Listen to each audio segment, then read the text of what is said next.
لا حول ولا قوة إلا بالله العلي العظيم حسبنا الله ونعم الوكيل نعم المولى ونعم النصير أعوذ بالله من الشيطان الرجيم بسم الله الرحمن الرحيم الحمد لله الذي هدانا لهذا وما كنا لنهتدي لولا أن هدانا الله لقد جاءت رسل ربنا بالحق والصلاة والسلام والتحية والإكرام على سيد الأنبياء والمرسلين خاتم النبيين سيدنا ومولانا أبي القاسم محمد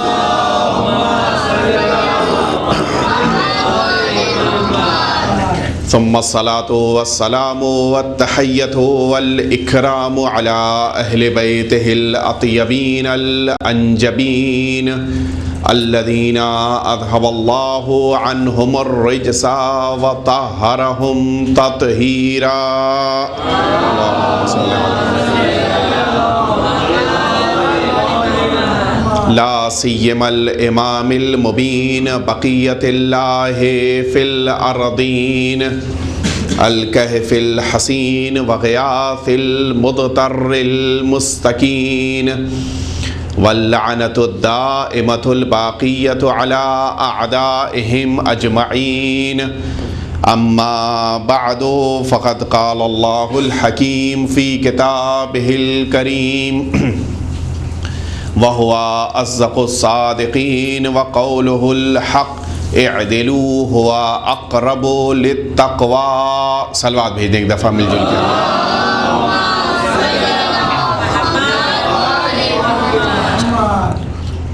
عزیزان محترم، ان سلسلہ مجالس کے لیے جس موضوع کا انتخاب کیا گیا ہے اس موضوع کے ضمن میں سورہ مائدہ کی 8ویں آیہ شریفہ کا یہ حصہ آپ حضرات کی خدمات میں پیش کیا گیا۔ موضوع ہے جسٹس ان اسلام۔ آیت کا ترجمہ یہ ہے کہ تم سب عدالت اختیار کرو، اپنی زندگیوں میں جسٹس لے کر آؤ، اس لیے کہ عدالت ہی انسان کے تقوی سے سب سے زیادہ قریب ہے۔ انشاءاللہ اس آیہ شریفہ کے ضمن میں وہ ساری باتیں کہ جو اسلامی عدالت کے سلسلے میں ہیں آپ حضرات کی خدمات میں پیش کیا جائے گا، لیکن آج صرف میں اتنا عرض کرنا چاہتا ہوں کہ پروردگار عالم نے اس دنیا کو نظام عدل پر قائم کیا ہے۔ چونکہ آپ جانتے ہیں کہ جب بھی کوئی گفتگو شروع ہوتی ہے تو ابتدا میں اس کے مقدمات کو پیش کرنا ہوتا ہے اور ٹاپک کو سمجھانے کی ضرورت ہوتی ہے، لہٰذا اپنی بات کو آپ کے ذہنوں میں اتارنے کے لیے میں صرف اتنا عرض کرنا چاہتا ہوں کہ پروردگار عالم نے اس دنیا کو عدالت پر قائم کیا ہے۔ ہر وہ چیز کہ جس کو اس دنیا میں رکھا ہے وہ مکمل طور کے اوپر پروردگار عالم کی عدالت کی بنا پر ہے۔ انشاءاللہ مختلف مجلسوں میں مختلف گفتگو آپ کی خدمت میں پیش کی جائے گی اس سلسلے میں کہ اس دنیا میں اگر واقعاً پروردگار عالم نے عدالت کو رکھا ہے تو پھر یہ زلزلے کیوں آتے ہیں، یہ ارتھ کویکس کیوں ہیں؟ اگر پروردگار عالم نے اس دنیا میں عدالت کو قائم کیا ہے تو پھر یہ سیلاب کیوں آتے ہیں؟ اگر پروردگار عالم کی حکمت یہ ہے کہ اس دنیا میں عدالت رہے تو پھر کیوں پروردگار عالم کی طرف سے کبھی کبھی ایسا ہوتا ہے کہ بجلی گری اور انسان مر گئے؟ یا ان ساری چیزوں سے ہٹ کر پروردگار عالم نے ہمارے لیے عدالت رکھی ہے تو پھر شریعت میں بھی عدالت ہونا چاہیے۔ اگر پروردگار عالم نے عدالت رکھی ہے تو ہماری زندگیوں میں بھی عدالت ہونی چاہیے۔ یہ ساری بحثیں لمحہ بلمحہ آپ کی خدمت میں پیش کی جائیں گی۔ آج صرف اس میرے مقدمے کی طرف آپ توجہ دیجئے گا کہ پروردگار عالم نے انسانی سسٹم کو جو رکھا ہے اس سسٹم میں ایک عدالت ہے۔ تھوڑی سی توجہ چاہ رہا ہوں میں آپ حضرات کی۔ ہر وہ چیز کہ جس کو انسان کو عطا کیا ہے اس کو ایک سسٹمیٹک انداز میں دیا ہے، بلا وجہ یا بغیر کسی مقصد کے نہیں عطا کیا ہے۔ انسان کو ایک زبان کی ضرورت تھی، ایک ہی زبان دیا ہے۔ انسان کو ایک جسم چاہیے تھا، ایک ہی جسم عطا کیا۔ انسان کو ایک دل چاہیے تھا، ایک ہی دل عطا کیا۔ قرآن مجید کیا کہہ رہا ہے؟ ما جعل اللہ لرجل من قلبین فی جوفہ، خدا نے کسی بھی انسان کے سینے میں، انسان کے پہلو میں دو دل نہیں رکھے ہیں۔ یہی تو قرآن مجید کہہ رہا ہے، ما جعل اللہ لرجل من قلبین فی جوفہ، خدا نے کسی بھی انسان کے سینے میں دو دل نہیں رکھے۔ ذرا میں آپ لوگوں سے ایک سوال پوچھنا چاہتا ہوں کہ انصاف سے بتائیے کہ کیا انسان کے جسم میں صرف دل ایک ہے؟ قرآن مجید آپ جانتے ہیں ہر چیز کو قرآن مجید نے بیان نہیں کیا ہے۔ جو چیزیں بہت زیادہ امپورٹنٹ تھیں، بہت زیادہ اہمیت رکھتی تھیں، بہت زیادہ خصوصیت رکھتی تھیں، انہی کا ذکر کیا ہے۔ تو کیا یہ بات اتنی اہم تھی کہ قرآن مجید کا حصہ بن جائے کہ انسان کے پاس ایک دل ہے؟ آپ ذرا سوچئے، پروردگار عالم نے ہم کو صرف دل ایک نہیں دیا ہے۔ اس سے پہلے کہ بیان آگے بڑھے ایک التماس ہے کہ ہمارا مجمع سامنے کے بجائے ذرا بائیں طرف زیادہ ہے۔ التماس کروں ایک دفعہ درود بھیجیں، ہمارے جوان سامنے آ جائیں تاکہ بیان میں بہتری آ جائے۔ آپ بھی آ جائیے۔ تو میں آپ کی خدمت میں عرض کر رہا تھا کہ ذرا انصاف سے بتائیے کہ کیا انسان کے پاس صرف دل ایک ہے؟ صرف دل ایک ہے؟ نہیں، آپ سب جانتے ہیں کہ ہمارے پاس صرف دل ایک نہیں ہے بلکہ زبان بھی ایک ہے، ناک بھی ایک ہے، ہمارا دماغ بھی، ہمارا مائنڈ بھی ایک ہے، ہمارا فیس بھی ایک ہے۔ تو خدا را کیا پورے جسم میں صرف تجھ کو دل دکھائی دیا کہ اس کے لیے اسپیشلی کہہ دیا کہ ہم نے ایک دل بنایا ہے، دو دل نہیں بنائے ہیں؟ اچھا ٹھیک ہے، جن چیزوں کو دو بنایا ان کو بھی اختیار دو کام کا نہیں دیا ہے۔ آنکھیں دو ہیں، ایک وقت میں دو چیزیں دکھا کے بتائیے ہم کو۔ دو آنکھیں ہیں لیکن دیکھیں گی ایک ہی طرف۔ اچھا شاید آپ سوچیں کہ چونکہ آنکھیں ایک طرف ہیں لہٰذا ایک ہی چیز کو دیکھتی ہیں۔ کان تو دو اپوزٹ سائڈ میں ہیں، ایک ایسٹ میں ہے ایک ویسٹ میں، بالکل مقابل میں، لیکن آواز ایک ہی جائے گی اندر۔ ایک وقت میں دو آواز نہیں جا سکتی۔ آپ کے دو ہاتھ ہیں، کبھی آزما کے دیکھ لیجئے، ایک ہاتھ میں کاغذ قلم لے لیجئے اور دوسرے ہاتھ میں آپ سامنے چائے رکھ لیجئے، اس میں شکر گھولیے، یا تو لکھ پائیں گے یا شکر گھول پائیں گے۔ دونوں کام نہیں ہو سکتے ایک وقت میں، یہ دو کام ممکن نہیں ہے۔ دو پیر ہیں، جھگڑا ہو گیا، ایک نے کہا میں پلے گراؤنڈ جاؤں گا، ایک نے کہا میں تو مسجد چلا۔ اب آپ بتائیے ذرا کیا یہ ممکن ہے کہ آپ نے کہا اچھا ٹھیک ہے جس کو جہاں جانا ہے جائے؟ ممکن ہے؟ نہیں۔ اگر مسجد گئے تو دونوں پیر، پلے گراؤنڈ گئے تو دونوں پیر، ہے کہ نہیں؟ اچھا ٹھیک ہے، بہت سی چیزیں ایسی ہیں جو دو سے بھی زیادہ ہیں۔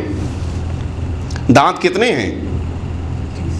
دانت 30، 32، 34 ہیں کہ نہیں؟ ذرا انصاف سے بتائیے کہ اتنے سارے دانت اور کام ایک وقت میں؟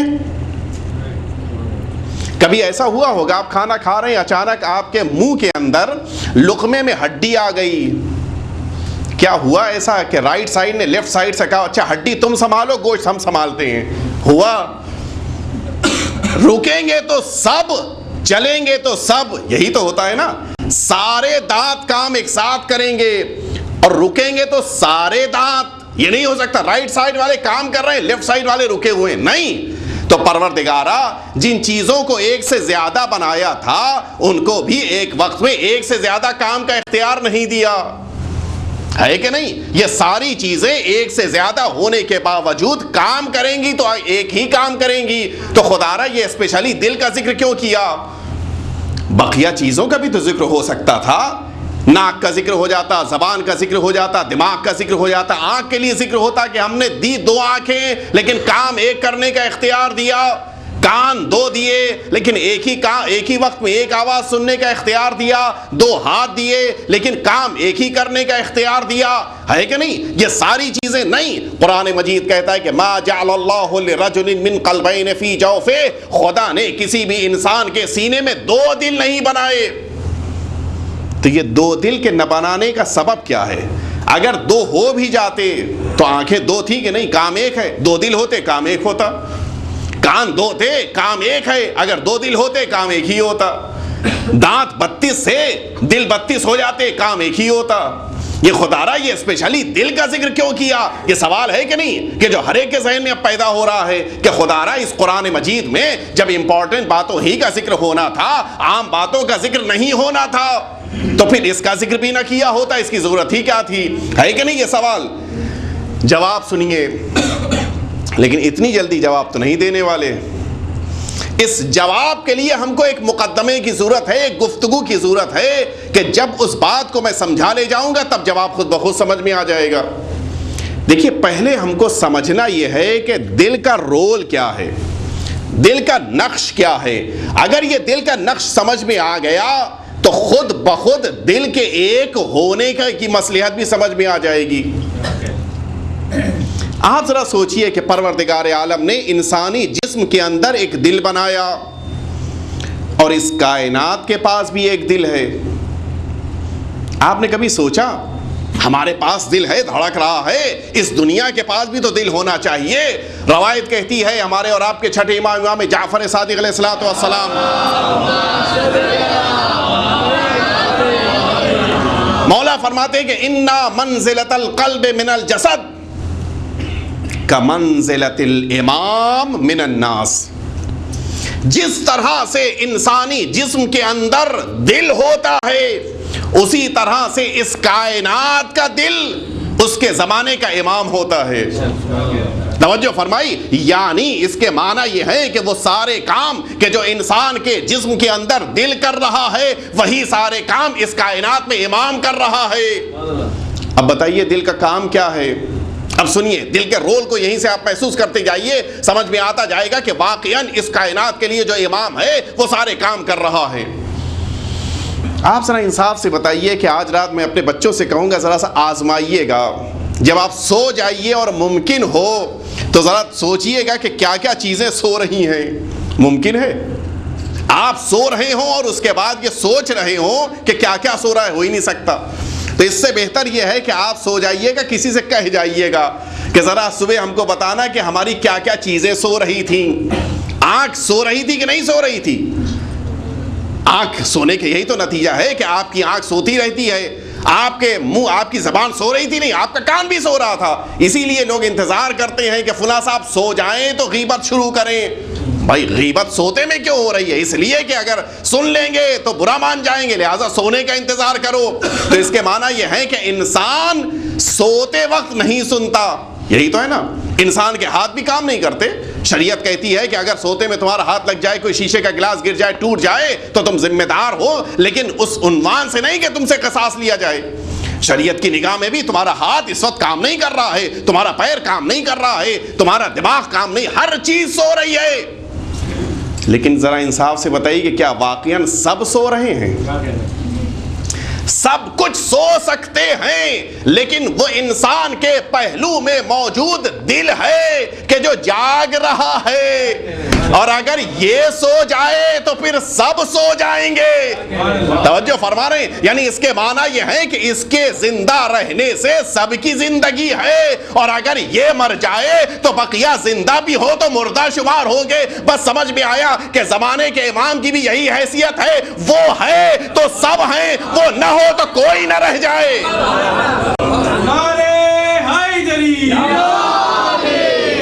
آپ محسوس فرمائیں کہ پروردگار عالم نے جس طرح سے انسان کے پہلو میں دل کو رکھا۔ اچھا اور سنیے گا، انسان اس دنیا میں آیا، اس دنیا میں آنے سے پہلے سانس نہیں لیتا۔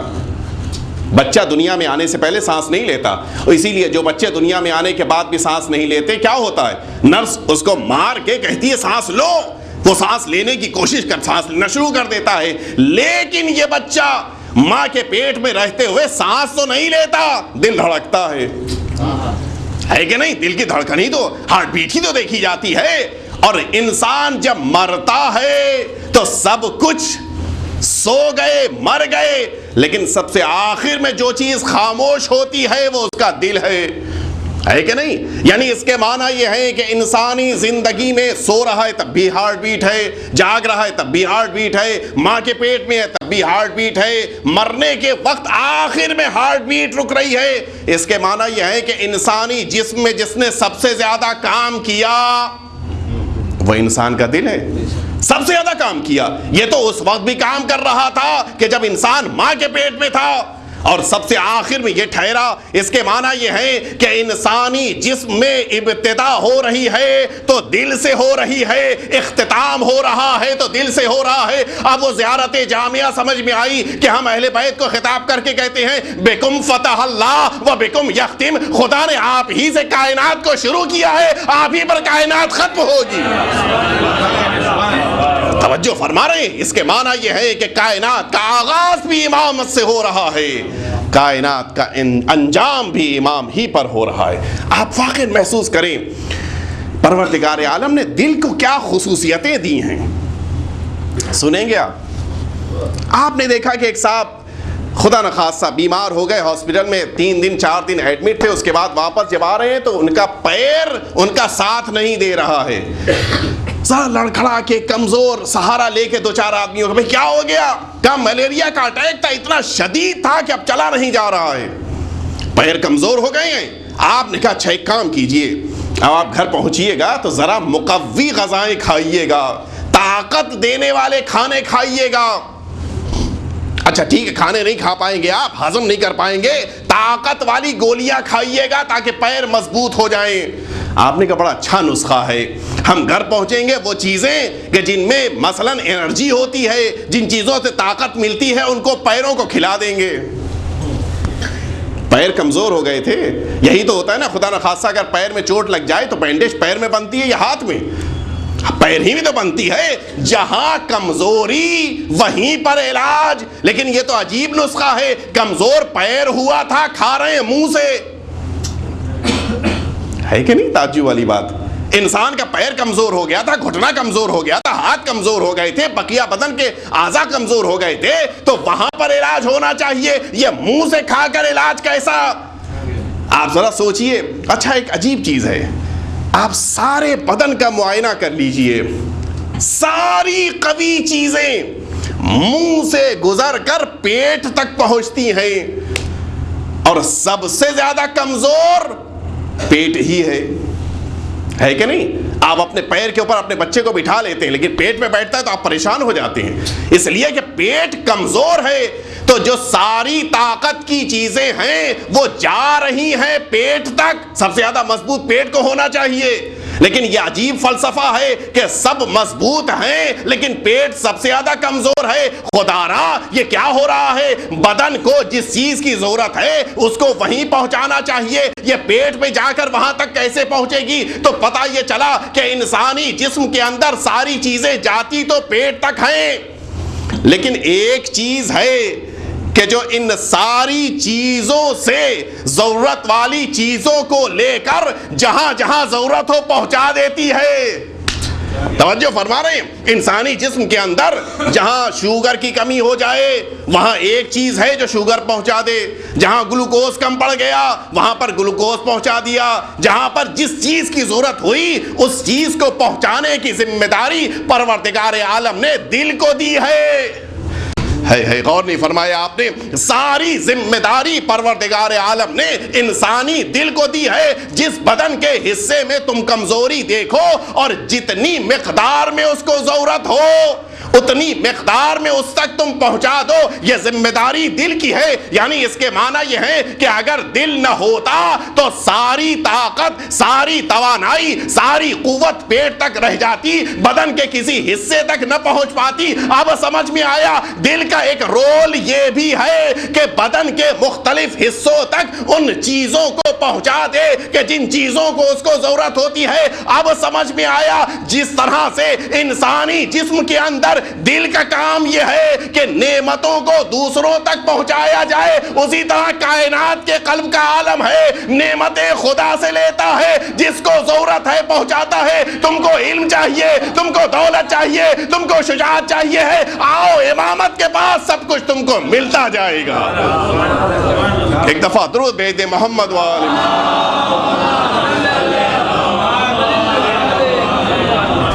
آپ غور تو فرمائیں یہ انسانی جسم کے اندر دل کتنی اہمیت رکھتا ہے۔ ایک دفعہ پھر سے درود بھیج دیں آپ۔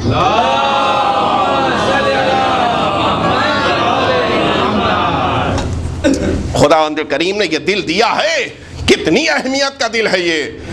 اور سنیے گا آپ دل کی اہمیت کیا ہے۔ دو قسم کے مرض ہوتے ہیں جو انسان کے جسم میں ہوتے ہیں۔ ایک مرض پیرالائسس کا اٹیک ہے۔ اس میں کیا ہوتا ہے؟ بدن کا بعض حصہ خراب ہو جاتا ہے، جس کا ریزن یہ ہوتا ہے کہ اس کا تعلق اور رشتہ اس کے دماغ سے ٹوٹ گیا ہے۔ رائٹ سائڈ اس کا رشتہ اس کے دماغ سے ٹوٹ گیا، یہ انسان مفلوج ہو گیا، فالج کا اٹیک ہو گیا اس کے اوپر۔ لیکن اس کے برخلاف ایک اور مرض ہے۔ وہ مرض کون سا ہے؟ اس مرض کو کہتے ہیں گینگرنگ۔ وہ مرض کیا ہے؟ اس کو آزمانا ہے، آپ اپنی انگلی کے اوپر مضبوطی سے ایک تاگا باندھ دیجئے۔ اب کیا ہوگا؟ جو میڈیکل کے اسٹوڈنٹس بیٹھے ہیں سامنے بتائیں، نتیجہ یہ ہوگا کہ خون کا دوران رک گیا۔ اب یہ حصہ پہلے بلیک ہوا، اس کے بعد اور خراب ہوا، دھیرے دھیرے جہاں سے آپ نے رسی ستلی باندھی تھی، تاگا باندھا تھا، وہ حصہ ٹوٹ کر گر جائے گا، خراب ہو جائے گا۔ یعنی وہ بدن کا حصہ نہیں رہ جائے گا۔ توجہ فرما رہے ہیں؟ دونوں میں فرق کیا ہوا؟ گینگرنگ میں بدن کا حصہ ٹوٹ کر جدا ہو جاتا ہے، ختم ہو جاتا ہے، لیکن پیرالائسس میں وہ بدن کا حصہ باقی رہتا ہے، کمزور ہو جاتا ہے۔ یہی تو ہوتا ہے نا۔ گینگرنگ ہے کیا؟ ڈاکٹرز بتاتے ہیں کہ گینگرنگ ایک ایسا مرض ہے کہ جس مرض میں انسان کے بدن کا رشتہ اس کے دل سے ٹوٹ جاتا ہے۔ توجہ فرمائی آپ نے؟ یعنی اس کے معنی یہ ہے کہ انسانی بدن میں بقیہ چیزوں سے رشتہ ٹوٹ جائے پھر بھی بدن کا حصہ رہتا ہے، لیکن اگر دل سے رشتہ ٹوٹ جائے تو پھر وہ بدن کا حصہ نہیں رہ جاتا۔ بس اب مجھے کہنے دیجئے، اگر رشتہ تمہارا امامت سے برقرار ہے تب تو تم انسان ہو۔ سامنے کی بات ہے۔ اور آپ ذرا محسوس فرمائیں، واقعاً پروردگار عالم نے اس دل کو کیا کیا خصوصیتیں دی ہیں، حیرت ہوتی ہے۔ میں کسی بچے کو دیکھ کر کہوں کہ یہ بچہ، اس کا دل مر گیا ہے، آپ کیا کہیں گے؟ کہیں مولانا صاحب ابھی تک تو ٹھیک ٹھاک بول رہے تھے، اب یہ ٹریک سے اتر گئے۔ یہی تو ہوا نا۔ کیوں؟ اس لیے کہ اس بچے کا دل دھڑک رہا ہے۔ ہم نے کہا کیا دلیل ہے، کیا ثبوت ہے آپ کے پاس؟ کہا دیکھ نہیں رہے، اس کی پلک جھپک رہی ہے، اس کے ہاتھ ہل رہے ہیں، اس کے ہونٹ ہل رہے ہیں، اس کا پیر ہل رہا ہے۔ ہم نے کہا نہیں بھائی، ہم تو نہیں ماننے والے، ہم کو دل نکال کر دکھاؤ۔ تو آپ کیا جواب دیں گے؟ جناب دل کو دیکھنے کی ضرورت نہیں ہے، دل کی دھڑکن کو محسوس کرنا ہے تو بدن کی حرکت کو دیکھتے جاؤ، بدن کی حرکت بتائے گی کہ دل دھڑک رہا ہے۔ توجہ فرمائی، بدن کی دھڑکن بتائے گی، بدن کی حرکت بتائے گی، پیر کا ہلنا بتائے گا کہ دل زندہ ہے، ہاتھ کا ہلنا بتائے گا کہ دل زندہ ہے، پلک کا جھپکنا بتائے گا کہ دل زندہ ہے، ہونٹ کا ہلنا بتائے گا کہ دل زندہ ہے۔ ہم نے کہا بس یہ ہم کو ایک اصول مل گیا، اب یہ نہ پوچھو کہ امام کہاں ہے، یہ دیکھو چاند ہے کہ نہیں ہے، سورج ہے کہ نہیں ہے، کائنات ہے کہ نہیں ہے، کائنات ہے، امام بھی موجود ہے۔ درود بھیج دے محمد و آل محمد۔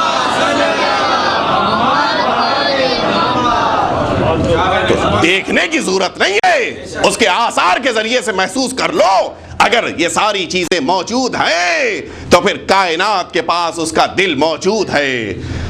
اگر سورج نکل رہا ہے، اگر چاند آسمان پر دکھائی دے رہا ہے، اگر زمین اپنے کام کر رہی ہے تو اس کے معنی یہ ہے کہ کوئی قلب کائنات موجود ہے۔ اسی لیے روایتیں کہتی لولا الحجہ لساخت الارض باہلہا، اگر زمین پر حجت پروردگار نہ رہ جائے تو پھر زمین تہس نہس ہو جائے، مٹ جائے۔ اس لیے کہ یہ قلب کائنات ہے، اس کی دھڑکن سے دنیا قائم ہے۔ سنیے، آپ کسی ڈاکٹر کے پاس جائیے کہ خدا نخواستہ آپ کے بخار چڑھ گیا ہے، تو آج کے زمانے میں تو ذرا سا مختلف قسم کے علاج ہو گئے۔ پہلے کیا ہوتا تھا؟ ڈاکٹر کا پہلا کام یہ ہوتا تھا کہ آپ کا ہاتھ اس نے قریب کیا، آپ کی پلس کے اوپر ہاتھ رکھا اور اس کے بعد ایک دوسرے ہاتھ کی گھڑی کو دیکھنا شروع کیا۔ اب وہ 1 منٹ میں آپ کی پلس کو گن رہا ہے۔ اگر above 70 ہو گئے پلس آپ کی تو اس کے معنی ہے کہ بخار ہے۔ توجہ فرما رہے ہیں؟ اور اگر above 70 نہیں ہے تو اس کے معنی ہے کہ بخار نہیں ہے آپ کے، آپ نارمل چل رہے ہیں۔ یہی تو ہوا نا۔ اچھا یہ پلس ہے کیا؟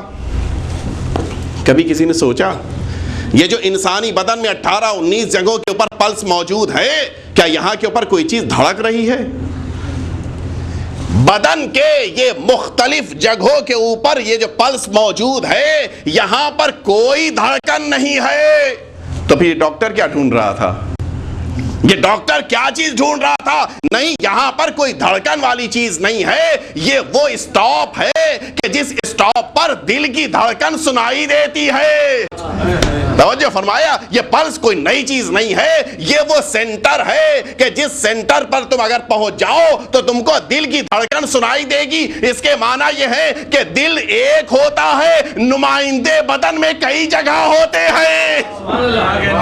توجہ فرما رہے، یہ بدن میں نمائندے کئی جگہ ہوتے ہیں۔ اور اب سمجھ میں آیا، آپ نے کبھی غور کیا بخار کہاں ہوتا ہے، دھڑکن کہاں بڑھ جاتی ہے؟ بخار یا تو آپ کے بدن میں ہے یا آپ کی ہڈیوں میں ہے، یہی تو ہوتا ہے، یا گوشت میں بخار یا ہڈیوں میں بخار۔ تو یہ کیا ہوا؟ بخار تو آپ کے بدن میں ہے، گوشت کے اوپر ہے، یا بخار آپ کی ہڈیوں میں ہے، لیکن اثر کس پہ ہو رہا ہے؟ دل پہ ہو رہا ہے۔ اس کے معنی یہ ہے کہ بدن کے کسی بھی حصے میں اگر بخار چڑھتا ہے، اگر بخار کی صورتحال پیدا ہوتی ہے تو اثر دل پر ہوتا ہے۔ توجہ فرما رہے، اب وہ حدیث سمجھ میں آئی کہ جو مولا ہمارے 8ویں امام نے فرمایا تھا کہ اے شیعوں، اگر بخار تمہیں چڑھتا ہے، حرارت ہم محسوس کرتے ہیں، اس لیے کہ وہ قلب کائنات ہیں۔ آپ سوچیں تو وہ ایک ہوگا، اس کے نمائندے مختلف جگہوں کے اوپر ہوں گے، اور اسی کے ذریعے سے آپ کو اس امام کی عظمت محسوس ہوگی۔ واقعاً پروردگار عالم نے انسانی جسم کے اندر دل کو بڑی اہمیت دی ہے، اور یہ دل اگر ہٹا دیا جائے تو پھر انسان کا پورا جسم بیکار ہو جائے گا۔ آپ سنیں گے، آپ اگر کسی بھی ڈاکٹر کے پاس جائیے کہ خدا نخواستہ آپ کا بدن کچھ خراب ہو گیا ہے، کچھ علاج کی ضرورت ہے، آپریشن کی ضرورت ہے، وہ بھی میجر آپریشن ہے، اب ایسے موقع کے اوپر ڈاکٹر پہلا کام یہ کرے گا کہ آپ سے کہے گا جاؤ اپنے دل کی دھڑکن کو دیکھو، کارڈیولوجسٹ کے پاس جاؤ اور اس سے معلوم کر کے آؤ کہ دل کی دھڑکن ٹھیک ہے یا نہیں ہے، اور اگر دل کی دھڑکن ٹھیک ہے تو پھر تمہارا علاج ہو سکتا ہے. اگر خدا نخواستہ پیر کا آپریشن ہونا ہے اور دل ٹھیک ہے تو آپریشن ہو سکتا ہے. اگر ہاتھ کا آپریشن ہونا ہے تو دل پہلے دیکھنا ہوگا ٹھیک ہے یا نہیں ہے. اگر دل سے رشتہ ٹھیک ہے تو ہاتھ کا آپریشن ہو سکتا ہے. اگر مثلا آپ کے بدن کے کسی اور حصے کا آپریشن ہونا ہے, آپ کے جگر کا, آپ کے پھیپڑے کا آپریشن ہونا ہے, تو پہلے دیکھنا ہوگا دل سے رشتہ برابر ٹھیک ہے یا نہیں ہے. اس کے معنی یہ ہے کہ اگر دل سے رشتہ ٹھیک ہے تو بدن کے بقیہ حصوں کا صحیح علاج ہو سکتا ہے. لیکن اگر دل ہی سے رشتہ ٹوٹا ہوا ہے, دل ہی سے ناراض ہے, دل ہی سے اس کا رشتہ خراب ہو چکا ہے, تو اب لاکھ چاہو بدن کا تمہارے علاج نہیں ہو سکتا. اب سمجھ میں آیا کہ کیوں اہل بیت کی محبت کی اتنی اہمیت ہے. اگر یہ ہے تو نماز بھی قبول ہے, روزہ بھی قبول ہے, حج بھی قبول ہے, زکوٰۃ بھی قبول ہے. لیکن اگر تمہارا دل سے رشتہ ٹوٹ گیا تو نماز ہوگی لیکن قبول نہ ہوگی, روزہ ہوگا لیکن قبول نہ ہوگا. لہذا نماز پڑھنا ہے تو رشتہ قوی کرنا ہوگا اس دل سے کہ جس سے رشتہ کبھی نہیں ٹوٹنا چاہیے. آپ غور تو فرمائیں کہ پروردگار عالم نے اس دل کو کیا اہمیت دی ہے. بس دل کی اور خصوصیتیں کسی اور موقع کے اوپر, لیکن آج ایک جملہ اور عرض کر دوں. سوال کہاں سے شروع ہوا تھا؟ سوال یہاں سے شروع ہوا تھا کہ پروردگار عالم نے انسانی جسم کے اندر ایک دل ہی نہیں رکھا ہے. کئی چیزیں ہیں جو ایک ہیں, اکیلی ہیں, اکلوتی ہیں, لیکن ذکر صرف دل کا کیا. ما جعل اللہ لرجل من قلبین فی جوفہ. پروردگار عالم نے انسان کے پہلو میں ایک سے زیادہ دل نہیں رکھا. تو سوال یہاں سے شروع ہوا تھا کہ خدارا تو نے صرف دل کو ایک نہیں رکھا ہے بلکہ بہت سی چیزیں ایک ہیں, اور جو چیزیں ایک سے زیادہ ہیں ان کا بھی کام ایک ہے, کام ایک سے زیادہ نہیں ہے. تو خدارا اگر دل بھی دو دیتی ہوتے, دل بھی 5 ہوتے, انگلیاں 5 ہیں کہ نہیں, 10 ہیں کہ نہیں, دل بھی 10 ہوتے تو کام تو ایک ہوتا. آپ انگلیوں سے ایک وقت میں ایک ہی تو کام لیتے ہیں. اچھا آپ کے 32 دانت تھے, میں نے عرض کیا 32 دل ہوتے تو کیا مشکل تھی؟ کوئی مشکل تھی؟ کام تو ایک ہی ہوتا. نہیں, پروردگار عالم نے دل کا اسپیشلی تذکرہ اس لیے کیا کہ یہ تمہارے بدن کے مختلف پارٹس ہیں. پوری توجہ چاہ رہا ہوں, جواب کی طرف جا رہا ہوں. یہ مختلف تمہارے بدن کے پارٹس ہیں. ہاتھ کا کام الگ ہے, ہاتھ کا کام آنکھ کے کام سے الگ ہے. آنکھ کا کام دیکھنا ہے, ہاتھ کا کام کرنا ہے, پیر کا کام چلنا ہے کہ نہیں؟ سب الگ الگ چیزیں ہیں. زبان کا کام بولنا ہے, ناک کا کام سونگھنا ہے, کان کا کام سننا ہے کہ نہیں؟ سب کے کام الگ الگ ہیں. لیکن ذرا انصاف سے بتائیے کہ جب کوئی کام آپ کرنے چلتے ہیں تو یہ سارے بدن کے پارٹس مل کر اس کام کو کرتے ہیں. آپ کھانے لقمہ آپ نے اٹھایا, آنکھ نے دیکھا, ناک نے سونگھا, ہاتھ نے منہ تک پہنچایا, منہ نے, زبان نے چکھا, سب نے اپنے اپنے کام. ایک کام ہے لیکن پورا بدن آپ کا بزی ہو گیا. اچھا اور ذرا سوچئے, کبھی ایسا ہوا, جو میں نے ابھی مثال دی تھی, ابھی اختلاف ہو گیا دونوں پیروں میں, ایک نے کہا میں پلے گراؤنڈ چلا, دوسرے نے کہا میں مسجد چلا. آپ مسجد آ تو گئے لیکن لیفٹ پیر ہی لے کر آئے, رائٹ جا چکا تھا. یہ ہو سکتا ہے؟ کبھی ایسا ہوتا ہے کہ آپ مسجد آ گئے, ارے زبان تو گھر بھول آئے تھے. کبھی ایسا ہو سکتا ہے؟ نہیں ہو سکتا. یعنی جس کام کو کرنے کے لیے آپ چلیں گے یہ سارا بدن آپ کے ساتھ آ جائے گا. اس کا صرف ایک ریزن لکھا گیا ہے, ایک سبب لکھا گیا ہے. یہ بدن کے مختلف کام ہیں, مختلف حصے ہیں, مختلف پہلو ہیں, لیکن سب ایک وقت میں ایک ہی کام کرتے ہیں. اس کی وجہ یہ ہے کہ انسان کے پاس ایک دل ہے. توجہ فرما رہے, انسان کے پاس ایک دل ہے. یہ دل کسی اور کو کہیں اور نہیں جانے دیتا, روکے رکھتا ہے, سمیٹ کے رکھتا ہے, سب کو ایک کام میں بزی رکھتا ہے. اس کے معنی یہ ہے کہ دل ہوتا ہے تو بدن میں اتحاد ہوتا ہے. توجہ فرمانے, یونٹی اس بنا پر ہے کہ انسان کے پاس دل ہے. اگر دل کو ہٹا دیا جائے تو پھر یونٹی نہیں رہ جاتی. اب سمجھ میں آیا جو ہمارے 11ویں امام نے فرمایا تھا کہ طرف سے رسول خدا نے غدیر کے میدان میں علی کو صرف امام نہیں بنایا تھا بلکہ وہ سینٹر بنایا تھا جہاں پر پوری کائنات متحد ہوتی ہے۔ توجہ فرمائی، اس کے معنی یہ ہے کہ امام کا ایک کام یہ بھی ہے کہ قوموں کو متحد کرے، قوموں کو ایک پلیٹ فارم پہ لائے۔ بس مجھے کہنے دیے، جملہ سخت ہے لیکن حقیقت ہے، اگر امامت کا عقیدہ ہے تو ہمارے درمیان اتحاد ہونا چاہیے، اگر اتحاد نہیں ہے تو پھر امامت کا عقیدہ قوی نہیں ہے۔ اگر امامت کا عقیدہ ہے تو پھر اتحاد ہونا چاہیے۔ اب سمجھ میں آیا کہ خدا نے بدن کے مختلف پارٹس رکھے اور سارے پارٹس میں الگ الگ کام رکھے، لیکن دل ایک رکھا تاکہ ایک دل سب کو یونٹی دے سکے۔ اب ذرا انصاف سے بتائیے کہ اگر دو دل ہوتے، بس میرے تقریر ختم ہو رہی ہے، اگر دو دل ہوتے تو کیا ہوتا؟ کوئی کسی طرف جاتا، کوئی کسی طرف جاتا۔ خداوند کریم نے ایک دل دے کر سب کو ایک مرکز پر جمع کر دیا، یعنی اب اس دل میں ایک محبت آ سکتی ہے، دو مخالف کی محبت نہیں آ سکتی۔ یہی تو ہوتا ہے نا، یا گرمی یا ٹھنڈک، دونوں تو نہیں اچھے ہو سکتے۔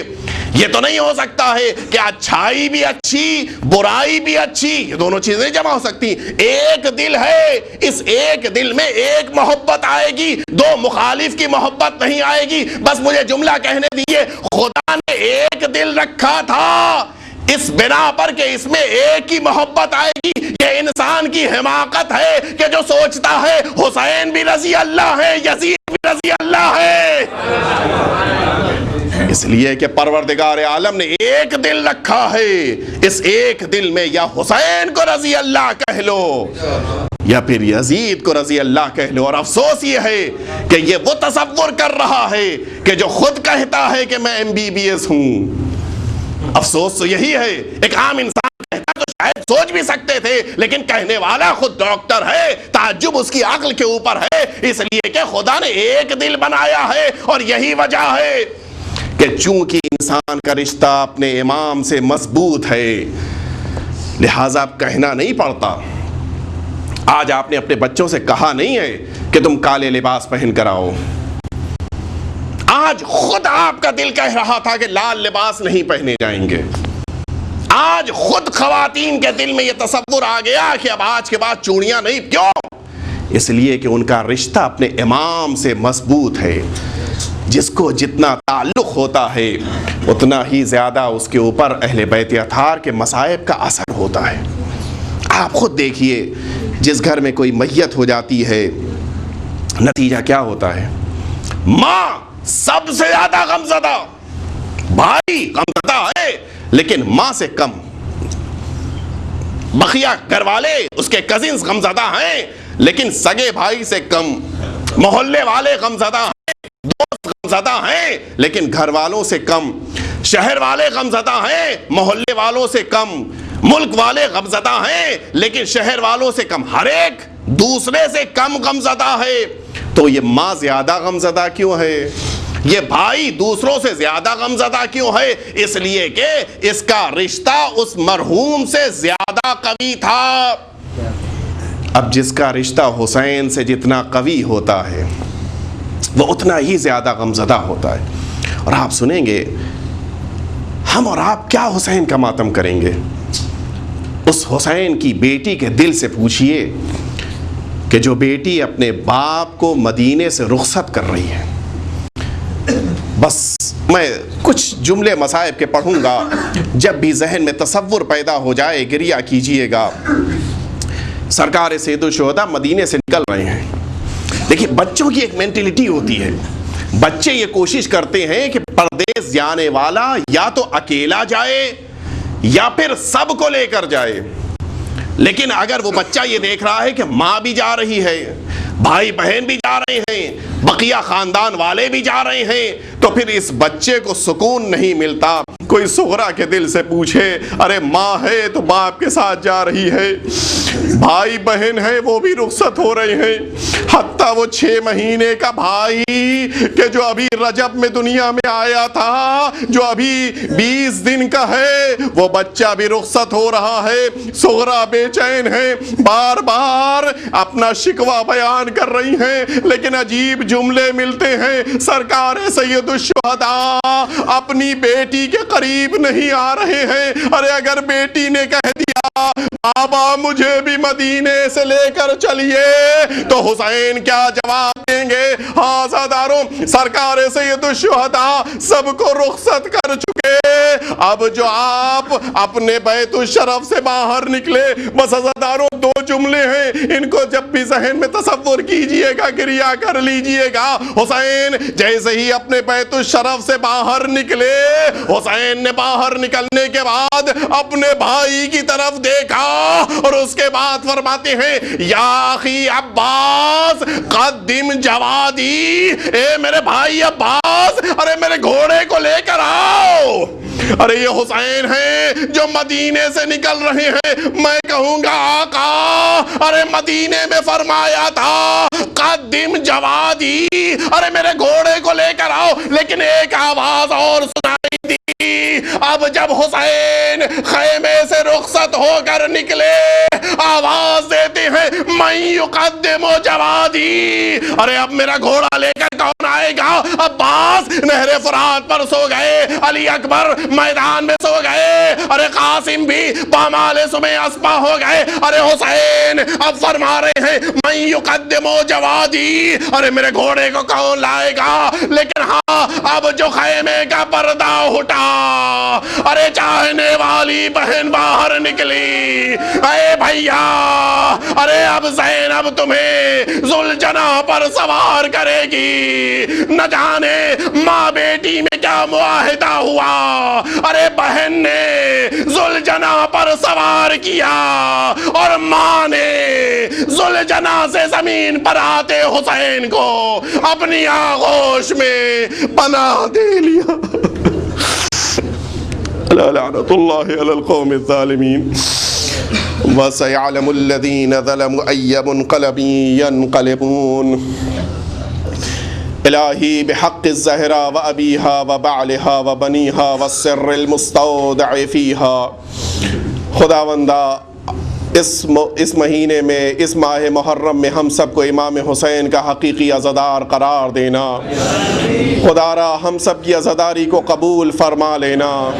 خدا را امام عصر کے ظہور میں تعجیل فرما، ہم سب کو امام عصر کے مخلص غلاموں میں شمار فرما۔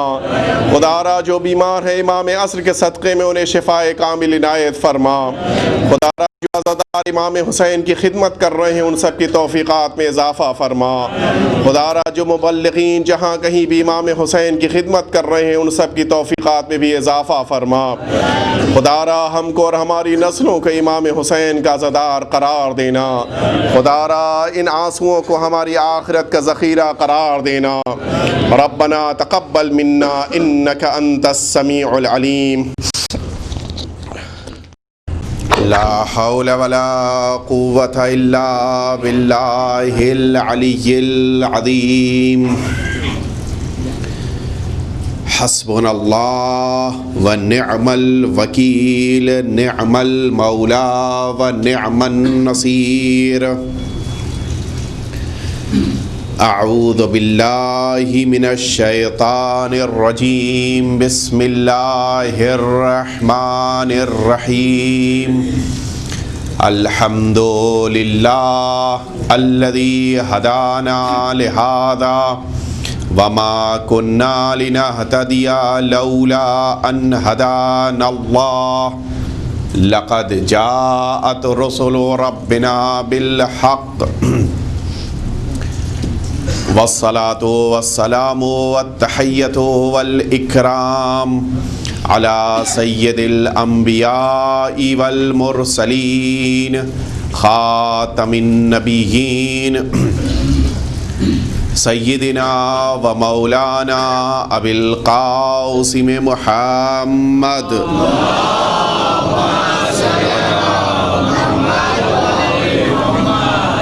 ثم الصلاة والسلام والتحية والإكرام على أهل بيته الأطيبين الأنجبين الذين أذهب الله عنهم الرجس وطهرهم تطهيرا.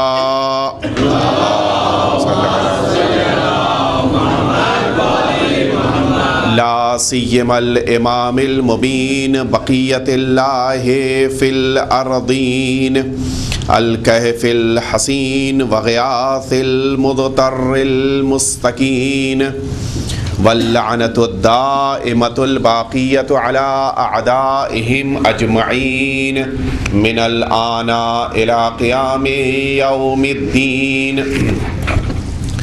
أما بعد فقد قال الله الحكيم في كتابه الكريم وهو أصدق الصادقين وقوله الحق اعدلوا هو اقرب للتقوى. صلوات بھی ایک دفعہ مل جل کے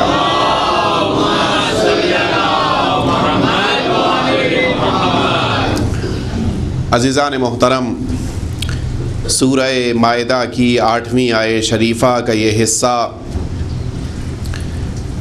ارشاد رب العزت ہو رہا ہے کہ تم سب عدالت اختیار کرو. عدالت تقوی سے سب سے زیادہ قریب ہے. اس آیت شریفہ کے ضمن میں آپ حضرات مسلسل جسٹس ان اسلام کے موضوع پر گفتگو سماعت فرما رہے ہیں. اسی سلسلے کو آگے بڑھاتے ہوئے جیسا میں نے پرسوں کی تقریر میں عرض کیا تھا کہ پروردگار عالم نے اس کائنات کا نظام اور سسٹم عدالت پر رکھا ہے. ہر وہ چیز کہ جس کو اس عالم اور اس دنیا کا حصہ بنایا، اس میں عدالت پروردگار کا جلوہ پایا جاتا ہے. یہ انسان کہ جو اس کائنات کی سب سے عمدہ مخلوق ہے، سب سے بہتر، سب سے اچھی مخلوق ہے، اس کے اندر بھی پروردگار عالم نے عدالت کو برقرار رکھا ہے. انشاءاللہ جب ہماری گفتگو وہاں تک پہنچے گی کہ جہاں پر انسانوں کے درمیان پائے جانے والے فرق کے باوجود کس طرح سے عدالت پائی جاتی ہے یہ عرض کیا جائے گا، تو وہاں پر عرض کریں گے کہ کیسے ممکن ہے کہ وہ انسان کہ جو دنیا میں ناقص آ رہا ہے، وہ انسان کہ جو دنیا میں کامل ہو کر ایک کمپلیٹ انسان بن کر نہیں آ رہا ہے، وہ بھی عدل پروردگار کا مظہر بن کے آ رہا ہے. یہ انشاءاللہ اپنے موقع کی گفتگو ہے کہ جو انہی 10 دنوں کے درمیان آپ کی خدمت میں پیش کرنی ہے. آج سب سے پہلے میں چاہتا ہوں کہ لفظ عدالت کے معنی کو واضح کر دوں. میں سمجھا تھا کہ شاید کل میری اس التماس کے بعد کہ آپ لوگ آگے سے بیٹھنا شروع کیجئے گا، شاید آج ضرورت نہ محسوس ہو، لیکن آج پھر وہی ضرورت محسوس ہو رہی ہے. لہٰذا صلوات بھیج کر آپ حضرات آگے سمٹ آئیے تاکہ بعد میں آنے والوں کو زحمت نہ ہو.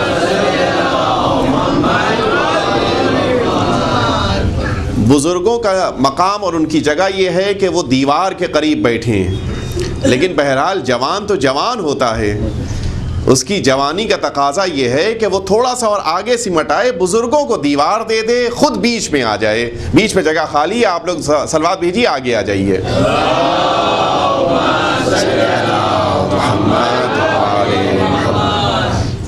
الحمدللہ جوانوں کے لیے بہترین مثال یہ بزرگ شخصیت کہ آپ جوان نہیں آنے کو تیار تھے، وہ بزرگ آنے کے لیے تیار ہیں. تو آپ کی خدمت میں سب سے پہلے عدالت کے معنی کو واضح کر دیا جائے. البتہ یہ آپ کی خدمت میں عرض کر دوں کہ ہم نے پچھلے سال بھی لفظ عدالت کے معنی کو مختصراً واضح کیا تھا. اس سال بھی واضح کرنا اس لیے ضروری ہے کہ ہماری آج کے بعد کی ساری گفتگو اسی لفظ عدالت پر منحصر ہے. تو اگر لفظ عدالت ہی کو نہ سمجھا تو پھر یقیناً آئندہ گفتگو میں مشکلات درپیش ہوں گی. آپ محسوس کیجئے ہم اور آپ عدالت کے معنی کیا سمجھتے ہیں اور اسلام کیا معنی سمجھانا چاہتا ہے. ہمارے وہاں عدالت کس معنی میں، آپ کبھی غور کیجئے. مثال کے طور کے اوپر اگر باپ بیٹے کو رقم دے رہا ہے، پیسہ دے رہا ہے، اس نے سب کو 10-10 روپے دیے، کہا کتنا اچھا ہے، پاپا نے آج سب کو 10-10 روپے دیے، آج سب کو 100-100 روپے دیے، آج سب کو 200-200 روپے دیے. لیکن اگر انہی بیٹوں میں کسی ایک بیٹے کو جو سب سے بڑا ہے 200 کے بجائے 250 دے دیا، اب یہ پاپا اگر نماز پڑھا رہے ہوں تو ان کے پیچھے مسجد میں نماز نہیں پڑھ سکتے، اس لیے کہ پاپا عادل نہیں رہ گئے. یہی تو ہے نا. ہمارے وہاں عدالت کا تصور یہ ہے کہ سب کو برابر سے دیا جائے، اور جہاں برابری کم ہوئی، ختم ہوئی، عدالت گئی. آپ ذرا انصاف سے بتائیے کیا یہی معنی عدالت کے ہیں؟ اگر یہی معنی عدالت کے ہیں تو پھر آپ پاپا سے 100-200 روپے لیتے وقت تو چاہتے ہیں کہ سب کو برابر سے ملے، لیکن ماں سے کھانا لیتے وقت یہ نہیں کہتے کہ برابر سے کھانا دیجئے. جتنا 20 سال کے بیٹے کو کھانا دیا ہے اتنا ہی 2 مہینے کے بچے کو بھی کھانا دیجئے. اگر واقعاً برابری ہی کے معنی عدالت کے ہیں تو پھر ماں سے یہ توقع رکھیے کہ وہ کھانا جتنا آپ کو دیتی ہے اتنا ہی کھانا 2 سال کے بچے کو بھی کھلائے. وہ 2 سال کا بچہ 1 روٹی کھائے گا، آپ ماشاءاللہ 20, 24, 25 سال کے جوان ہیں، آپ 3 روٹی 4 روٹی کھا لیں گے. تو پھر عدالت کے یہ معنی تو ہرگز نہیں ہے کہ برابر سے دیا جائے، ورنہ پھر ماں بھی ظالم ہے. باپ 200 روپے سب کو دے اور بڑے بیٹے کو 250 روپے دے کر اپنی عدالت کو اگر ضائع کر رہا ہے تو ماں بھی تو اپنی عدالت کو ضائع کر رہی ہے کہ جو اپنے چھوٹے بچے کو 1 روٹی دے رہی ہے، بڑی اولاد کو زیادہ روٹیاں زیادہ کھانا دے رہی ہے. تو اس کے معنی یہ ہے کہ عدالت کے یہ معنی نہیں ہے برابر سے دے دیا جائے، ورنہ خود آپ قبول کرتے ہیں کہ اگر برابر سے ہر جگہ دیا جائے تو پھر عدالت نہیں رہ جاتی. آپ ذرا انصاف سے بتائیے کہ آپ گئے ایک پروویژن اسٹور کے اوپر کھڑے ہو کر آپ نے کہا کہ ہم کو سامان خریدنا ہے. کیا کیا سامان؟ ہم کو ٹوتھ پیسٹ لینا ہے. کتنا پیسہ دو گے؟ کبھی میں 40 روپے دینے والا ہوں. اس نے 40 روپے کے اعتبار سے 100 گرام کا ٹوتھ پیسٹ آپ کے ہاتھ میں رکھ دیا. ایک اور صاحب آئے، انہوں نے کہا بھئی ہم کو بھی ٹوتھ پیسٹ چاہیے. آپ نے کہا کتنے والا چاہیے؟ کبھی 80 روپے میں دوں گا. اس نے 80 روپے لیے، ان کو بھی 100 گرام کا ٹوتھ پیسٹ دے دیا. آپ کہیں گے یہ بیچنے والا عادل نہیں ہے، اس لیے کہ دونوں سے پیسہ الگ الگ دیا اور جس چیز کو دیا وہ ایک جیسی دیا. تو اس کے معنی یہ ہے کہ عدالت ہر جگہ برابر سے دینے کے معنی نہیں ہے. آپ اس کو اور آگے بڑھتے آئیے. آپ شکر خریدنے دکان کے اوپر گئے، شکر کے لیے آپ نے اس شوگر کے لیے آپ نے 20 روپے 24 روپے دیے تھے، اس نے 1 کلو شوگر آپ کو دے دیا. کسی اور صاحب کو دیکھا کہ وہ بھی چلے آ رہے ہیں، انہوں نے 10 روپے 12 روپے دیے، اس نے ان کو بھی دے دیا 1 کلو شوگر. اب آپ کیا کہیں گے؟ یہ انسان جو برابر سے دے رہا ہے یہ عادل نہیں ہو سکتا.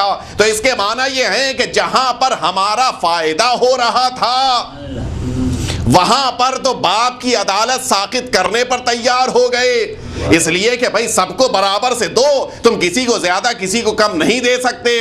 لیکن جہاں پر یہ دیکھا کہ نہیں برابری کی بنا پر نقصان ہو رہا ہے کہ نہیں، آدھا کلو شکر کا نقصان ہوا کہ نہیں ہوا، اس کو بھی 1 کلو ملا، ہم کو بھی 1 کلو ملا.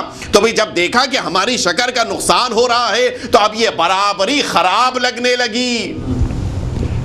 یہ بھی تو ایک اعتراض ہے نا کہ اسلام جب میراث تقسیم کرتا ہے تو میراث کے تقسیم کرنے کے اوپر مولانا موجود ہیں. آپ جانتے ہیں کہ میراث جب تقسیم ہوتی ہے تو بڑے بیٹے کو کچھ چیزیں الگ سے ملتی ہیں.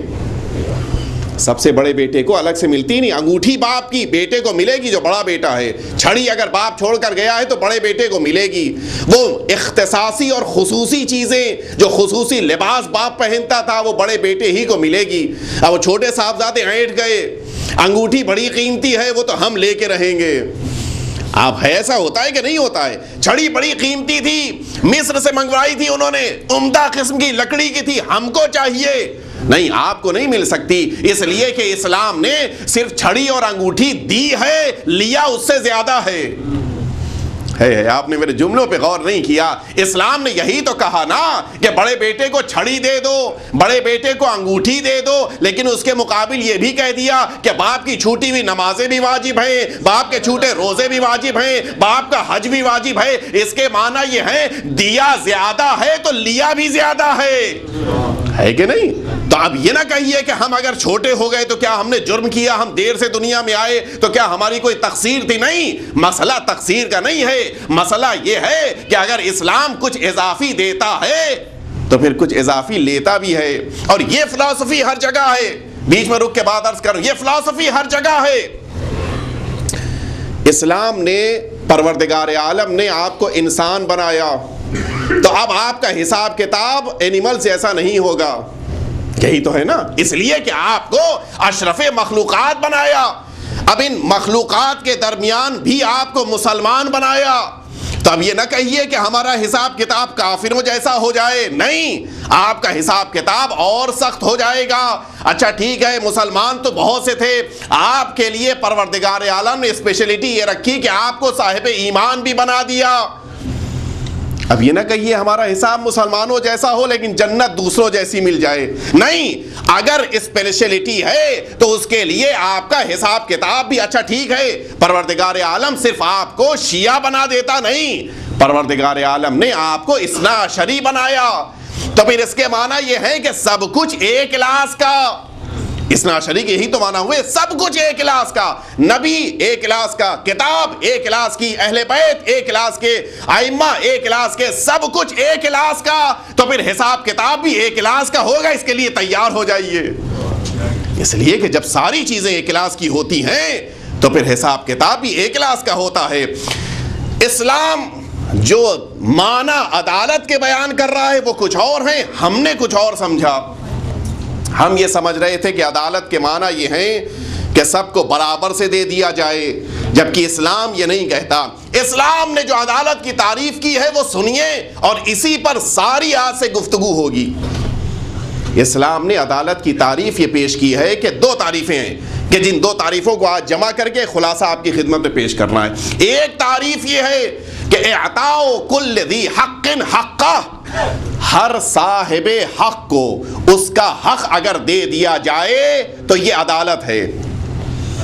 یعنی اس کے معنی یہ ہے کہ اگر کسی کا حق 200 روپے کا ہے تو 200 دیا جائے، کسی کا حق 250 روپے کا ہے تو 250 دیا جائے، جس کا حق 200 کا ہے اس کو اگر 250 دیا جائے تو بھی عدالت نہیں رہ جائے گی، اور جس کا حق 250 کا ہے اس کو اگر 200 دے دیا تو عدالت گئی۔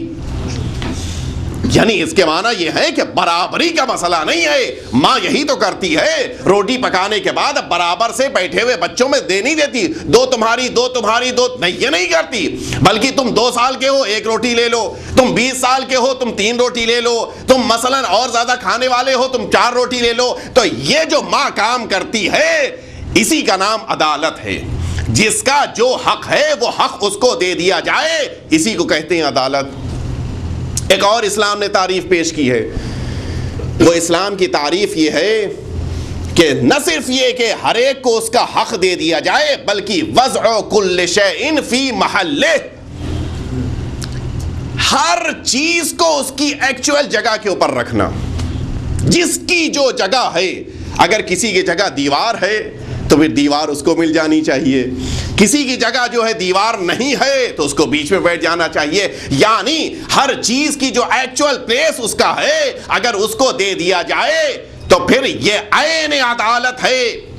اب یہیں سے ظلم بھی سمجھ میں آ جائے گا، اگر کسی کا کوئی حق نہیں ہے دے دیا جائے تو پھر یہ ظلم ہے، اگر کسی انسان کا کوئی انسان کی جگہ نہیں ہے دے دی جائے تو پھر یہ ظلم ہو جائے گا، ہے کہ نہیں؟ اب سمجھ میں آیا، وہ انسان کے جو 22 روپے لے کر بھی 1 کلو شکر دے رہا تھا اور 12 روپے لے کر بھی 1 کلو شکر دے رہا تھا، وہ غلط کر رہا تھا، اس لیے کہ اس کا حق آدھا کلو شکر کا تھا، اس کا حق 1 کلو شکر کا تھا، اور وہ انسان کہ جو حقدار نہ ہوتے ہوئے کسی کو کسی منصب پر بٹھا دے وہ بھی ظالم ہے کہ نہیں؟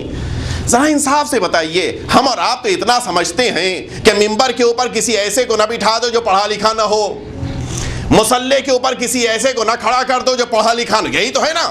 عادل نہیں ہے لہٰذا ہم نماز نہیں پڑھیں گے، پڑھا لکھا نہیں ہے لہٰذا مجلس میں نہیں جائیں گے. تو ہماری چھوٹی چھوٹی عقلیں اتنا سمجھتی ہیں، لیکن خدا نہیں سمجھتا کہ ابو طالب اس لائق نہیں ہے، محمد کو ان کی آغوش میں نہ دو، ہے کہ نہیں؟ تو اگر ہم سمجھتے ہیں تو خدا بھی تو سمجھتا ہے. اگر ابو طالب اس لائق نہ ہوتے تو پھر محمد کو گود میں نہ دیا جاتا. یہ محمد کا آغوش میں آنا بتا رہا ہے. خدا عادل ہے، اور یہ جناب عمران، جناب ابو طالب اپنی جگہ پر صاحب ایمان بھی ہیں.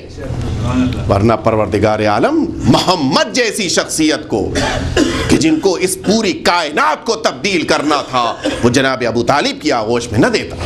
آپ محسوس کریں یہ جو دونوں تعریفیں پیش کی ہیں اسلام نے کہ حقدار کو اس کا حق دے دیا جائے اور جو جس کی جگہ ہے وہ جگہ اس کو دے دی جائے، یہ تعریف اتنی کامل اور مکمل ہے کہ جس تعریف پر کوئی اعتراض نہیں ہو سکتا. یہیں سے اب آپ ان لوگوں کے نظریات کو دیکھتے جائیے کہ جو عدالت کے قائل نہیں ہیں، اور یہیں سے یہ بات بھی سمجھتے جائیے جو ہماری سوسائٹی کا ایک بہت بڑا مسئلہ ہے. ہمارے وہاں سب سے جلدی جو چیز جاتی ہے وہ عدالت جاتی ہے. مولانا صاحب روڈ کے اوپر کھڑے ہوئے باتیں کر رہے تھے، عادل نہیں رہ گئے. مولانا صاحب ایک دن غصے میں بات کر رہے تھے، عادل نہیں رہ گئے. مولانا صاحب کو ہم نے دیکھا کہ روڈ کے اوپر فار ایگزامپل سگریٹ پی رہے تھے، عادل نہیں رہ گئے. تو اب یہ ساری چیزیں وہ ہیں کہ جو ہم سوچتے ہیں اسلام کی نگاہ میں اس سے عدالت ساقط نہیں ہوتی. عدالت ساقط کیسے ہوگی؟ کہ جب انسان کوئی گناہ کبیرہ پر اس گناہ کبیرہ کر رہا ہو یا گناہ صغیرہ پر اصرار کر رہا ہو، دونوں چیزیں ہونی چاہیے. تب اس کے بعد جا کے یہ ہمارا مزاج ہے، یہ ہمارا معاشرہ ہے کہ جلدی عدالت چلی جاتی ہے اور اس کے برخلاف بھی ہوتا ہے، جلدی عقیدتیں بھی وابستہ ہو جاتی ہیں. تو دونوں ہی چیزیں غلط ہیں. پہلے معلوم کرو، انشاءاللہ یہ تقریر کے بیچ میں آئے گی گفتگو کہ ہر شخص کی منزلت پروردگار عالم نے اس کے علم اور اس کی معرفت کی بنا پر رکھی ہے. اسی لیے اگر آپ لوگ رات کی تقریر کو سماعت فرما رہے ہوں جو ون سے نشر ہو رہی ہے، تو انشاءاللہ آج کی رات یہ پیش کیا جائے گا کہ سرکار سید الشہداء نے معرفت دیکھ کر عطا کیا ہے، اور اسی بنا پر آپ بھی اپنی قسمت پر ناز کیجئے. نہ جانے آپ کے اندر کون سی خصوصیت دیکھی کہ حسین نے آپ کو اپنی عزاداری سونپی. یہ معمولی بات نہیں ہے. ابھی کل کی شب آئے گی، پوری دنیا رقص کرے گی اور آپ آگے سرکار سید الشہداء کا ماتم کریں گے. یہ کم فضیلت نہیں ہے، یہ بہت بڑی بات ہے. اور آج پھر میں تاکید کر رہا ہوں اپنے جوانوں سے، اپنے چھوٹے بھائیوں سے، اپنے دوستوں سے، ساتھیوں سے کہ دنیا کو ان کے حال پر چھوڑ دیجئے. آپ آئیے صاحب عزا بن کر فرش عزا پر کل بیٹھیے گا. کہیں ایسا نہ ہو کہ ہماری قوم کا کوئی ایک بھی جوان اس مجمع میں چلا جائے کہ جو مجمع سرکار سید الشہداء کو نہیں پسند ہے. اب یہاں سے آج سے ہماری گفتگو شروع ہو رہی ہے عدالت کے سلسلے میں کہ اسلام کا عدالتی نظام، یہ پورا سسٹم جو اسلام نے قائم کیا ہے وہ جسٹس کے اوپر ہے. آج سے ہماری یہاں سے گفتگو شروع ہو رہی ہے. اس کے لیے سب سے پہلے سنیے، اسلام یہ چاہتا ہے کہ انسان ہر کام کا آغاز دوسروں سے نہیں خود سے کرے. سنیے گا، مولا کائنات حضرت علی ابن ابی طالب علیہ الصلوۃ والسلام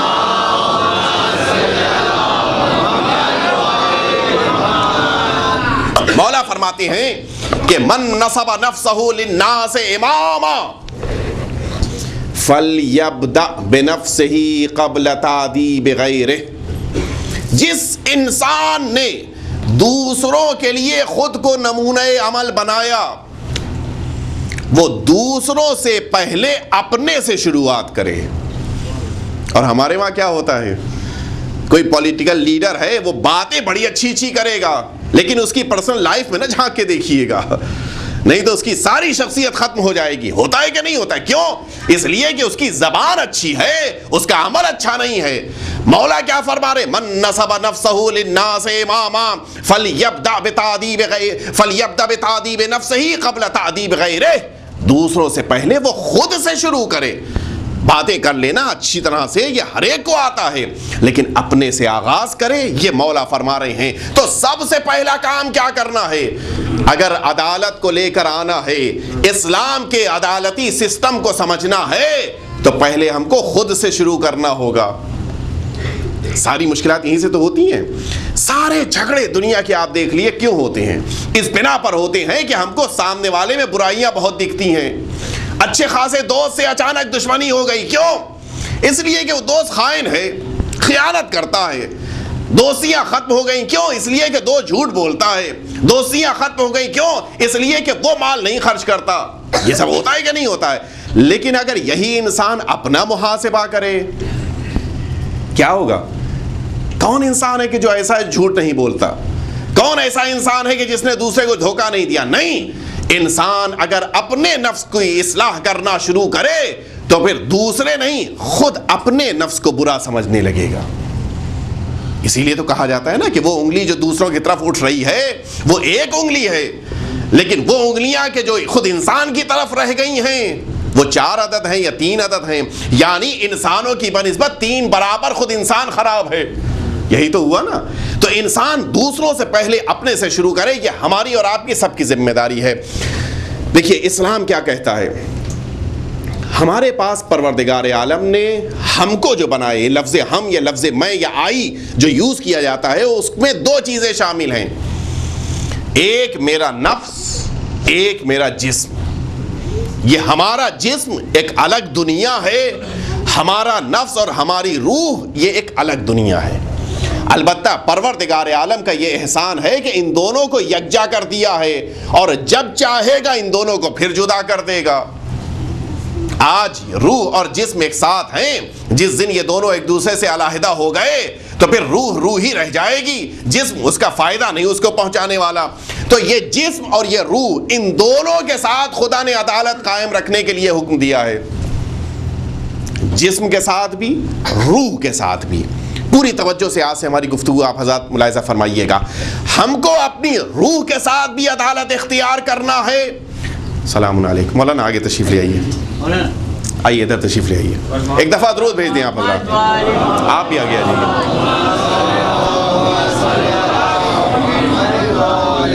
تو میں آپ کی خدمت میں عرض کر رہا تھا کہ ہم کو اپنی روح کے ساتھ بھی عدالت اختیار کرنی ہے، اور اپنے جسم کے ساتھ بھی عدالت ہونی چاہیے۔ اگر ان دونوں کا ہم نے خیال رکھا تب کہیں جا کر ہم عادل قرار پائیں گے، ورنہ عدالت اتنی آسان چیز نہیں ہے۔ ہم دوسروں کو بڑی جلدی ظالم کا بنا دیتے ہیں، دوسروں کی عدالت پر جلدی اعتراض کرتے ہیں، لیکن جب اپنے بارے میں سوچنا شروع کرتے ہیں۔ مجھے اپنے شہر کے بزرگ عالم دین مولانا تقی الہیدی صاحب کا جملہ یاد آ رہا ہے، شاید میں نے پچھلے سال بھی یہ بات عرض کی تھی، اس دفعہ پھر عرض کر دوں آپ کی خدمت میں۔ انہوں نے وہ ہمارے شہر کی ایک مسجد میں نماز پڑھاتے تھے، اور ان کا ایک نائب امام بھی تھا، اور اس مسجد میں زینے سے چڑھ کے اوپر جانا ہوتا تھا۔ ایک دن ان کو دیر سے آنا تھا، ان کا نائب مسجد میں نماز پڑھا رہا تھا، انہوں نے کہا چلیں ہم بھی مسجد میں نماز میں شرکت کر لیں، اس لیے کہ یہاں یہ مسئلہ تھوڑی نہیں ہے عادل نماز پڑھا رہا ہے پیچھے نماز پڑھنا ہے۔ اب یہ مسئلہ تھوڑی نہیں ہے کہ زیادہ علم ہے تو نہیں پڑھیں گے، کم علم ہے تبھی نماز پڑھیں گے، یہ مسئلہ تھوڑی نہیں ہے۔ آئے مسجد میں داخل ہونے لگے، دیکھا ایک صاحب زینے سے نیچے اتر رہے ہیں، پوچھا جناب خیریت، اتنے زیادہ دوست رفیق آج آپ واپس جا رہے ہیں؟ کہا بھئی جو صاحب نماز پڑھا رہے ہیں وہ عادل نہیں ہیں۔ تو مولانا تقی الہیدی صاحب وسیقہ عربی کالج کے پرنسپل ہیں، انہوں نے برجستہ کہا اچھا وہ عادل نہیں تو آپ ہی کھڑے ہو کے نماز پڑھا دیجئے۔ اگر وہ عادل نہیں ہے تو آپ تو عادل اپنے کو سمجھتے ہیں، آپ کھڑے ہو جائیے۔ کہا نہیں میں تو بڑا گناہگار ہوں۔ کہا جب آپ گناہگار ہیں تو پھر دوسرے کو گناہگار نہیں کہہ سکتے۔ توجہ فرمائی، کبھی ہم خود کو بھی تو سوچیں، بڑی ہی آسانی سے ہم دوسروں پر اعتراضات، یہ میں ایک عام بات کہہ رہا ہوں، یہ علماء ہی کی نہیں، عام بات ہے، ہر ایک کے ساتھ یہ ہوتا ہے۔ دوسروں کا ذکر آ جائے برائیاں کرنا اچھا لگتا ہے، اپنا ذکر آ جائے اچھائیاں سننا اچھا لگتا ہے۔ تو یہ عدالت کے خلاف ہے۔ آپ محسوس کریں، انسان خود سے اگر شروع کرے، اپنے نفس سے شروع کرے، اپنی ذات سے شروع کرے، تو پھر یہ یاد رکھیے گا کہ دنیا کی ساری برائیاں دھیرے دھیرے مٹتی جائیں گی۔ سب سے پہلی چیز میں نے عرض کیا نفس یعنی روح، اور اس کے بعد انسانی جسم۔ آج ہم اسی روح کا ذکر شروع کرنے جا رہے ہیں۔ پروردگار عالم نے جس موقع کے اوپر ہم کو یہ روح دی تھی، کچھ ہم کو ذمہ داریاں دی تھیں. اس روح کا پورا خیال رکھنا، اس روح کے ساتھ انصاف کرنا، اس روح کے ساتھ عدالت اختیار کرنا، یہ ہماری ذمہ داری تھی. سب سے پہلی ذمہ داری ہماری اس روح یا اس نفس کے سلسلے میں یہ ہے کہ ہم اس روح کی عزت، اس نفس کی عزت کو محفوظ رکھیں. شاید ہو سکتا ہے یہ آپ کو بڑا تعجب خیز جملہ لگ رہا ہو، اس لیے کہ ہم میں سے کون ہے جو خود کو ذلیل کرے؟ ہے کوئی؟ کسی کو پسند ہے کہ خود کو ذلیل کر دے؟ نہیں، ہر ایک اپنے کو عزت دینا اور عزت لینا چاہتا ہے. لیکن نہیں، اسلام کہتا ہے کہ تم اپنے نفس اور اپنی روح کی عزت کی حفاظت کرو. یہ حفاظت کیسے ہوگی؟ حفاظت تب ہوگی کہ جب انسان اپنے سر کو سوائے خدا کے کسی کے سامنے نہ جھکائے. اپنے بنائے ہوئے خدا، کل کی تقریر آپ کو اگر یاد ہو، ہم نے عرض کیا تھا کہ پروردگار عالم نے سارے مخلوقات جو زمین پر ہیں 4 کیٹیگریز میں رکھا ہے. ان کیٹیگریز میں سب سے نچلے مرحلے میں سٹونز ہیں. انسان نے سر جھکایا تو سٹون کے سامنے. اس کے بعد ٹریز ہیں، انسان نے سر جھکایا تو کبھی برگد کے درخت کے نیچے، کبھی نیم کے درخت کے سامنے سجدہ کر لیا. اس سے آگے بڑھے، اس کے بعد اینیملز ہیں، انسان اور آگے بڑھا، اس نے گائے کے سامنے سجدہ کر لیا. ہے کہ نہیں؟ تو یہ انسان کچھ اپنے اوپر ظلم کر رہا ہے اس لیے کہ اس نے اپنے نفس کو ذلیل کیا. قرآن مجید کیا کہہ رہا ہے؟ وہ ساری چیزیں جو کائنات میں ہیں وہ سب تم انسانوں کے لیے بنی ہیں. جو چیز ہمارے لیے بنی تھی ہم نے اسی کے سامنے سجدہ کر لیا. پتھر ہمارے لیے بنا، ہم نے پتھر کے سامنے سجدہ کر لیا. یہ درخت ہمارے لیے لگائے گئے، ہم نے درختوں کے سامنے سجدہ کر لیا. یہ حیوانات ہمارے لیے زندہ کیے گئے، ہم نے حیوانات کو سجدہ کر لیا. نہیں، ایک جملہ اور آگے بڑھ کر کہہ دوں، یہ پتھر سب سے نچلے مرحلے میں ہے. اور کیا ممکن ہے کہ نیچے والی چیز اوپر والے پر اثر انداز ہو جائے؟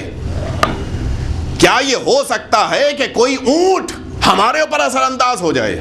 نہیں، انسان تو اتنا طاقت والا ہے کہ وہ شیر اور ہاتھی کو بھی زنجیروں میں جکڑ لیتا ہے. تو یہ ہمارے اوپر نہیں بلکہ ہم کو ان کے اوپر غالب آنا ہے. اب یہیں سے وہ فکر بھی سمجھ میں آ گئی کہ جو لوگ سمجھتے ہیں فلاں پتھر پہن لو تجارت میں کامیاب ہو جاؤ گے، فلاں اسٹون یوز کر لو تمہاری تجارت آگے بڑھ جائے. نہیں، یہ ساری چیزیں آپ کے اوپر نہیں، آپ ان پر اثر انداز ہوتے ہیں. تو یہ نہ سمجھیے گا کہ فلاں اسٹون فائدہ دے گا، فلاں پتھر نہیں، بلکہ ان سب میں سے وہ چیزیں آپ یوز کیجئے کہ جن کو اسلام نے مستحب کہا ہے، جن کو باعث ثواب بنایا ہے.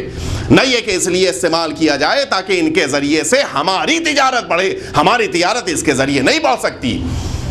وَسَخَّرَ لَكُم مَّا فِي الْأَرْضِ جَمِيعًا، وہ تمام چیزیں جو زمین کے اندر موجود ہیں ان سب کو ہمارے اختیار میں دیا گیا ہے. ہم ان کے اختیار میں نہیں ہیں، ہم ان کے باس ہیں. نہ یہ کہ یہ ہمارے باس ہو جائیں، یہ نہیں ہو سکتا. سخر لکم، یہ ساری چیزوں کو ہمارے اختیار میں دیا گیا ہے، ہم ان کے باس بنا کے بھیجے گئے ہیں. یہ انسان سب سے پہلے مرحلے میں اپنے نفس کو ذلیل کرتا ہے کہ جب ذات پروردگار کے بجائے کسی اور کے سامنے سجدہ ریز ہو جاتا ہے. یہیں پر رک کر ایک جملہ اور عرض کر دوں آپ کی خدمت میں کہ ایک خدائی عبادت ہوتی ہے اور ایک شیطانی عبادت ہوتی ہے. پوری توجہ رہے، چونکہ یہ اعتراض بہت زیادہ کیا جاتا ہے لہٰذا میں آپ کی خدمت میں عرض کر رہا ہوں. ایک خدائی عبادت اور ایک شیطانی عبادت. خدائی عبادت کیا ہے اور شیطانی عبادت کیا ہے؟ شیطانی عبادت یہ ہے کہ ہم سوائے خدا کے کسی کی نہیں سنیں گے، خدا کے علاوہ کسی کے سامنے سجدہ نہیں کریں گے. میں ابھی جو کہہ رہا تھا وہی بات پھر کہہ رہا ہوں، خدا کے علاوہ کسی کے سامنے سجدہ نہیں ہوگا. یہ صحیح ہے، لیکن اس میں ایک ایسی شق ہے کہ جو شیطانی ہے. ہم نے جو وہ بات کہی تھی اس میں ایک چیز کا اور اضافہ کر لیجئے، ہم خدا کے علاوہ کسی کے سامنے سجدہ نہیں کریں گے، لیکن اگر خدا کسی کے لیے کہہ دے گا تو پھر ہم سجدہ ضرور کریں گے. اگر خدا نے کہہ دیا کہ آدم کے آگے سجدہ کرو تو اب شیطان کہے گا نہیں، ہم تیرے علاوہ کسی کا سجدہ نہیں کریں گے، لیکن رحمانی طاقت کہے گی چونکہ خدا کہہ رہا ہے لہٰذا سجدہ کریں گے. اور یہی آگے بڑھتے جائیے، ہم خدا کے علاوہ کسی سے نہیں مانگیں گے، یہ شیطان کا جملہ ہو گیا، لیکن ہم کہتے ہیں ہم خدا سے مانگیں گے اور اس سے مانگیں گے جس سے خدا مانگنے کے لیے کہہ دے گا۔ ہمارے لیے خدا سب کچھ ہے اور وہ بھی کہ جس کے لیے خدا کہہ دے۔ تو اب یہ نہ کہیے کہ شیطانی عبادت نہیں، ہمارے اندر وہ جذبہ ہونا چاہیے جو رحمانی عبادت کی طرف لے کر جائے۔ البتہ سجدے کا مسئلہ نہیں ہے، جب تک خدا اجازت نہیں دے گا ہم کسی غیر خدا کے سامنے سجدہ نہیں کریں گے، لیکن چونکہ خدا نے کہہ دیا ہے کچھ وسیلوں کو لے کر آؤ، تو اب ہم بغیر وسیلے کے نہیں جانے والے، اس لیے کہ خدا نے کہہ دیا ہے۔ اب بس یہیں سے دونوں فرقے الگ الگ ہو گئے، کچھ لوگوں نے کہا ہم بغیر وسیلے کے جائیں گے، ہم سمجھ گئے کہ یہ کون سا فرقہ ہے، اور جس نے کہا کہ ہم وسیلے کے ساتھ جائیں گے سمجھ گئے یہ رحمانی فرقہ ہے۔ تو اصل مسئلہ یہ نہیں ہے، مسئلہ یہ ہے کہ خدا جو کہہ دے ہم اس کے سامنے سر بسجود۔ خدا کی اطاعت کے معنی یہ بھی ہے کہ خدا کا کہا ہوا مانا جائے، خدا نے کہہ دیا لہذا ماننا ہے۔ سب سے پہلی چیز انسان کے لیے اپنے نفس کے لیے ضروری ہے کہ اپنے نفس کو غیر اللہ کے سامنے ذلیل نہ کرے، عزت نفس میں۔ دوسری چیز آپ سنیے گا عزت نفس میں کیا چیز ہے۔ دوسری چیز انسان کے لیے ضروری ہے کہ جتنی انسان کے اندر طاقت ہے نفس میں اتنا ہی اس سے کام لے۔ سنیے ہمارے اور آپ کے چھٹے امام امام جعفر صادق علیہ الصلوۃ والسلام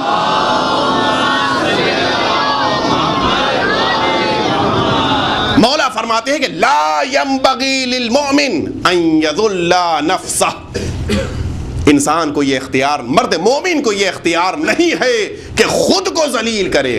مولا آپ بتا دیجئے کیسے مومن ذلیل کر سکتا ہے؟ قیل کیف یذل نفسہ، کیسے ممکن ہے کہ انسان اپنے نفس کو ذلیل کرے؟ مولا فرماتے ہیں یتعرض لما لا یطیق، یہ انسان وہ کام اپنے نفس کے حوالے کر دیتا ہے کہ جس کو کرنے کی خود اس کے اندر طاقت نہیں ہوتی، فیذلھا، نتیجے میں وہ اپنے نفس کو ذلیل کرتا ہے۔ علماء نے اس کے ضمن میں لکھا ہے کہ 3 کام ہیں کہ جن 3 کاموں کو اگر انسان اختیار کر رہا ہے تو ظاہر بظاہر تو بہت اچھا ہے لیکن اپنے نفس کو ذلیل کر رہا ہے۔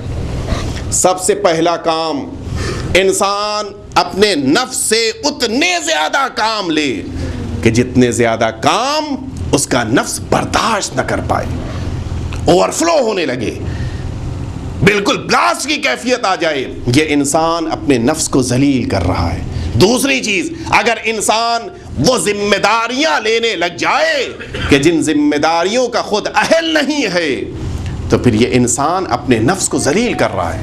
ہم کو پتا ہے کہ فار ایگزامپل ہم ایم ایل اے ہو جائیں گے تو اس ایریا کو اچھا نہیں بنا سکتے، لیکن بننا ایم ایل اے ہم کو اچھا لگتا ہے، یہ انسان اپنے نفس کو ذلیل کر رہا ہے۔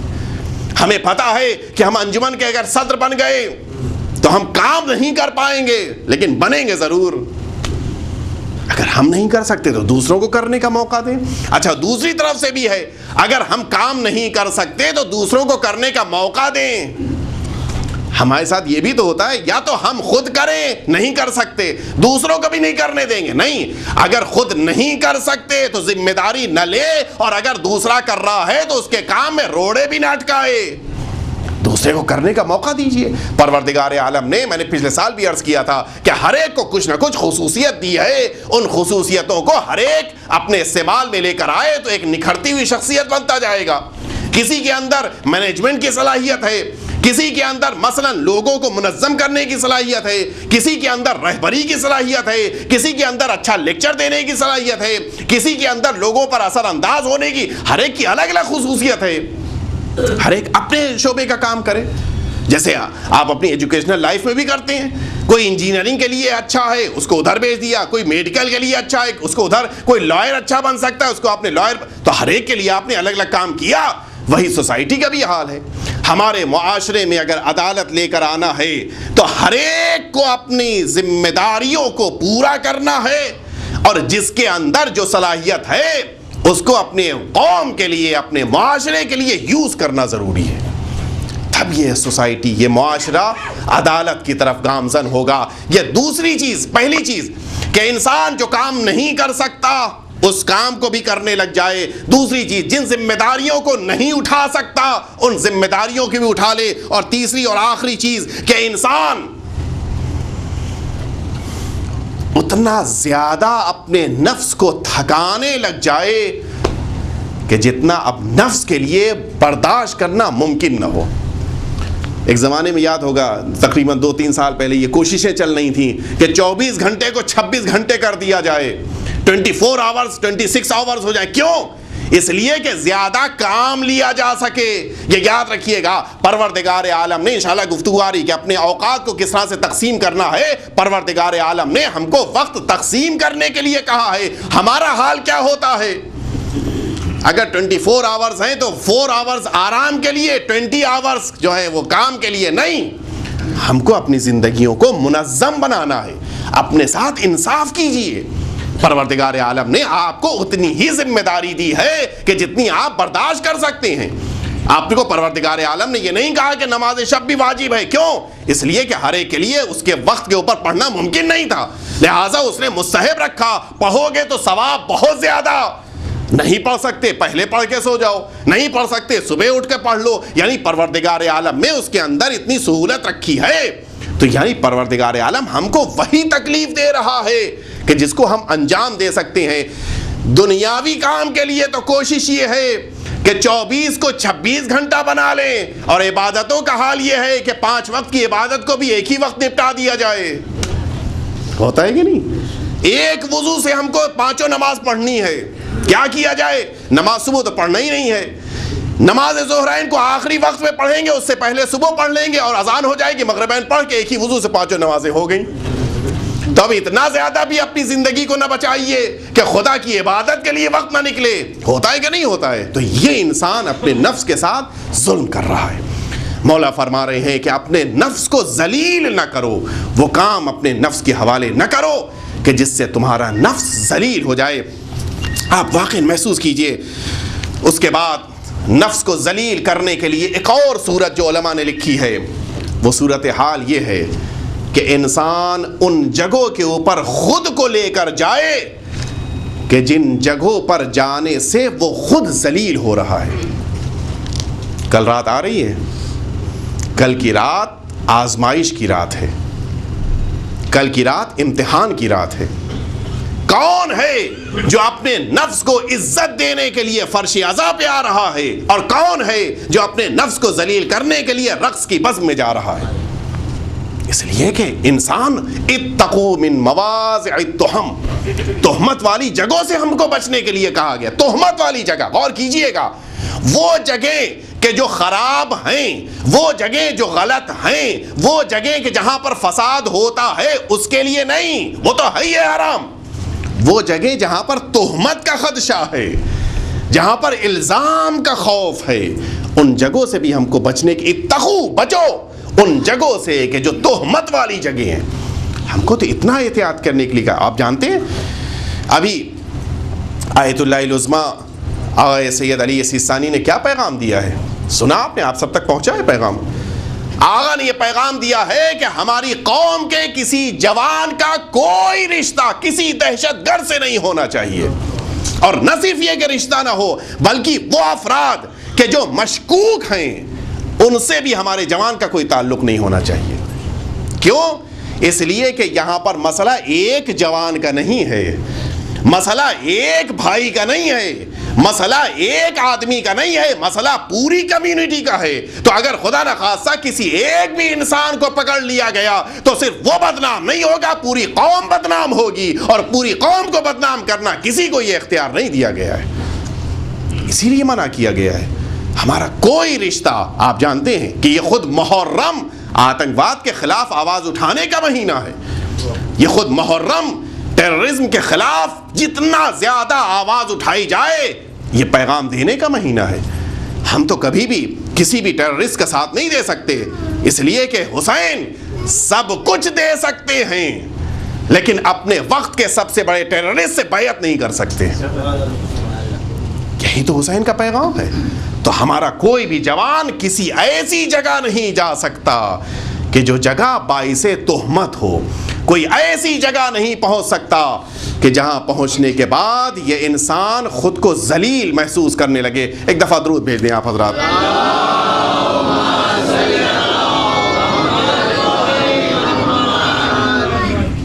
آپ واقعی محسوس کیجئے. آج میں چاہتا ہوں انہی چیزوں میں، یعنی اپنے نفس کو محفوظ رکھنے میں ایک بات اور کہی جاتی، اسی کو میں آپ کی خدمت میں بیان کر کے آج آپ کی زحمت تمام کر دوں گا. ایک چیز اور ہماری ذمہ داری ہے، وہ یہ ہے کہ ہم اگر کسی برادر مومن کا راز ہمارے پاس ہے تو اس کی حفاظت کریں. دیکھیے آپسی اختلافات اور ہوتے ہیں. خدا نخواستہ ہم کو فلاں برادر سے اختلاف ہو گیا، خدا نخواستہ ہم کو فلاں سے اختلاف ہو گیا. یہ گھر کے اندر اختلاف اور ہے، لیکن گھر کے اختلاف کو لے جا کر کسی نیوز پیپر میں چھاپ دیا جائے، یہ اسلام اجازت نہیں دیتا. آپ سنیے گا، اپنے زمانے کے مشہور مرجع تقلید آیت اللہ العظمیٰ بروجردی، سید حسین بروجردی، آپ سب نے ان کا نام سنا ہوگا. ایک اپنے زمانے کے مشہور عالم دین ہے اور واقعاً پائے کے عالم دین تھے. آپ کا یہ حال تھا کہ آپ جب بات آ گئی تو آپ کی خدمت میں عرض کر دوں، آپ کا یہ عالم تھا کہ آپ مرحوم آخوند خراسانی کے شاگرد تھے. صاحب کفایہ کے جو ایک اصول دین، اصول کی سب سے آخری کتاب ہے، اس کتاب کے مؤلف رائٹر ہیں، ان کے شاگرد تھے. ایک دن استاد کے، آپ جانتے ہیں کفایہ وہ کتاب ہے کہ جس کو پڑھنے کے فوراً بعد انسان مجتہد بنتا ہے. یعنی اب اس کے بعد اور کوئی کتاب نہیں ہے جس کو انسان پڑھے گا، یہ آخری کتاب ہے.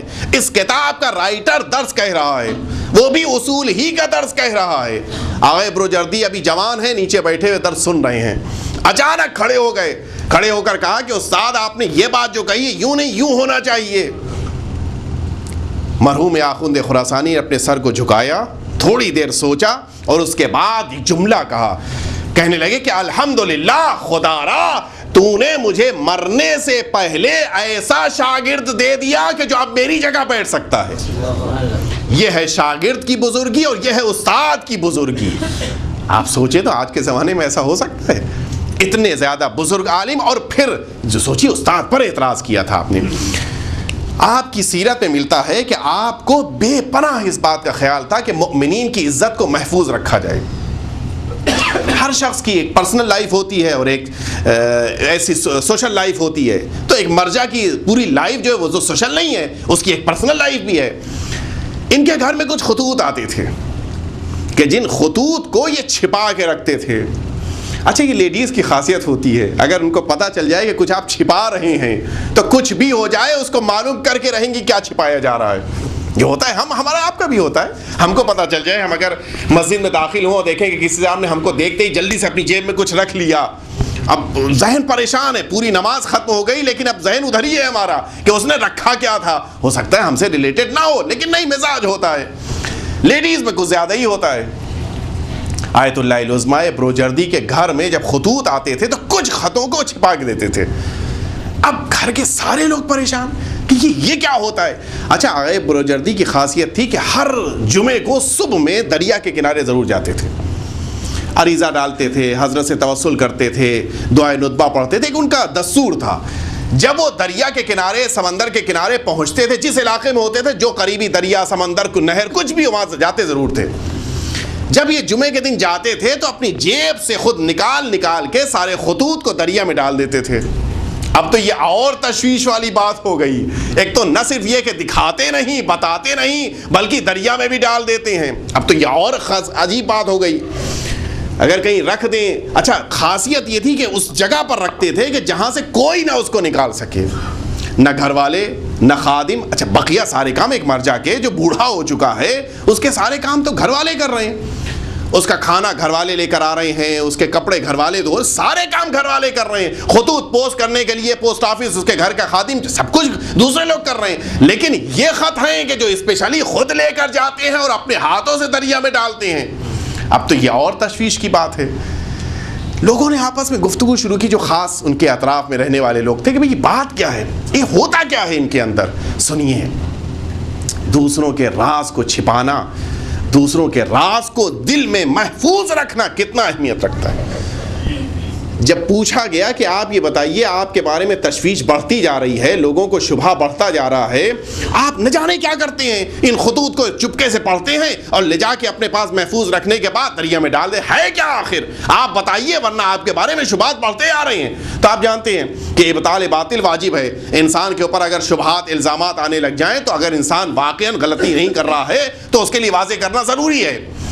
آغا بروجردی نے کہا کہ مسئلہ وہ نہیں ہے جو تم لوگ سوچ رہے ہو. ابھی کسی جوان کے پاس کوئی خط آنے لگ جائے تو اس کے گھر والے کیا سوچیں گے؟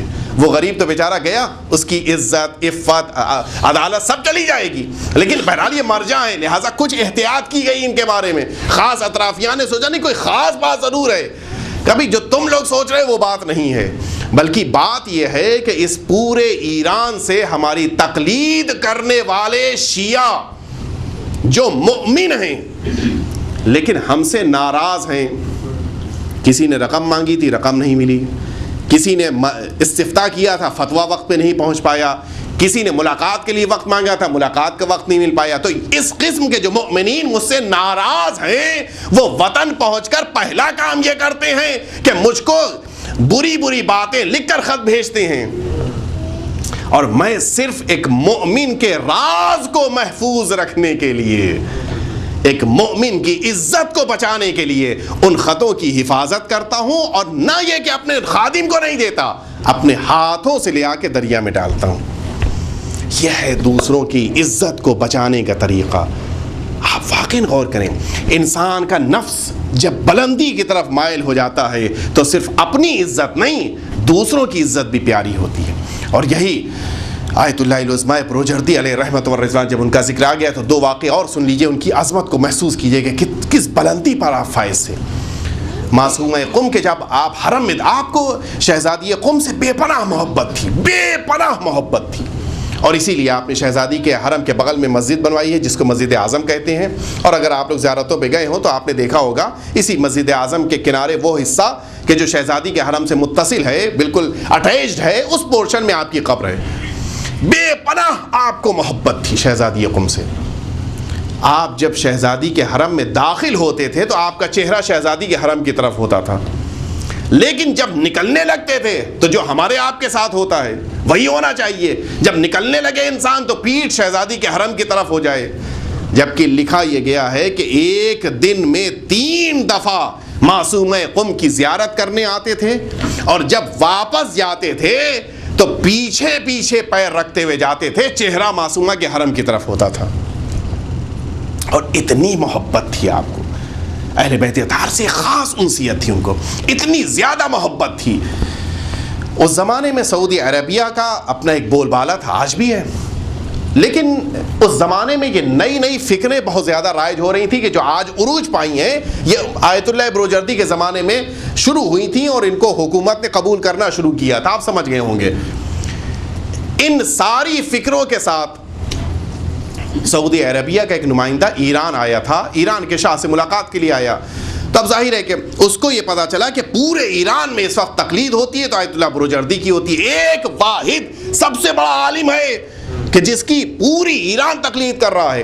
اس نے کہا میں قم ملنے کے لیے جاؤں گا. آیا قم, جب ملنے کے لیے پہنچا تو اب ان کو فون کیا گیا. آیت اللہ فلسفی, شاید آپ نے ان کا نام سنا ہوگا, یہ اپنے زمانے کے ایک مشہور خطیب گزرے ہیں. ان کو بھیجا گیا کہ آپ قم جائیے اور ان کے لیے وقت معین کیجئے جس وقت کے اوپر وہ نمائندہ جو سفیر بن کے آیا ہے عربستان کا وہ ملاقات کرے گا آیت اللہ بروجردی سے. آئے, آیت اللہ بروجردی کے پاس آئے, آغا فلسفی پہنچے. آغا فلسفی سے کہا کہ میں نہیں ملوں گا. اب یہ تو بڑی ہے جی, یہ تو ڈپلومیسی والی بات ہو جاتی ہے, اب تو بڑی خطرناک صورتحال ہوتی جا رہی ہے. کہا نہیں آپ مل لیجئے. کہا بالکل نہیں ملوں گا.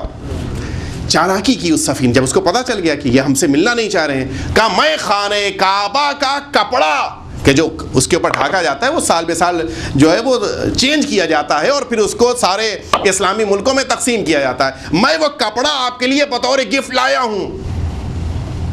کہا میں خانہ کعبہ کا احترام تو قبول کرتا ہوں, میں وہ کپڑا ایکسیپٹ کر سکتا ہوں, لیکن ملاقات نہیں کر سکتا.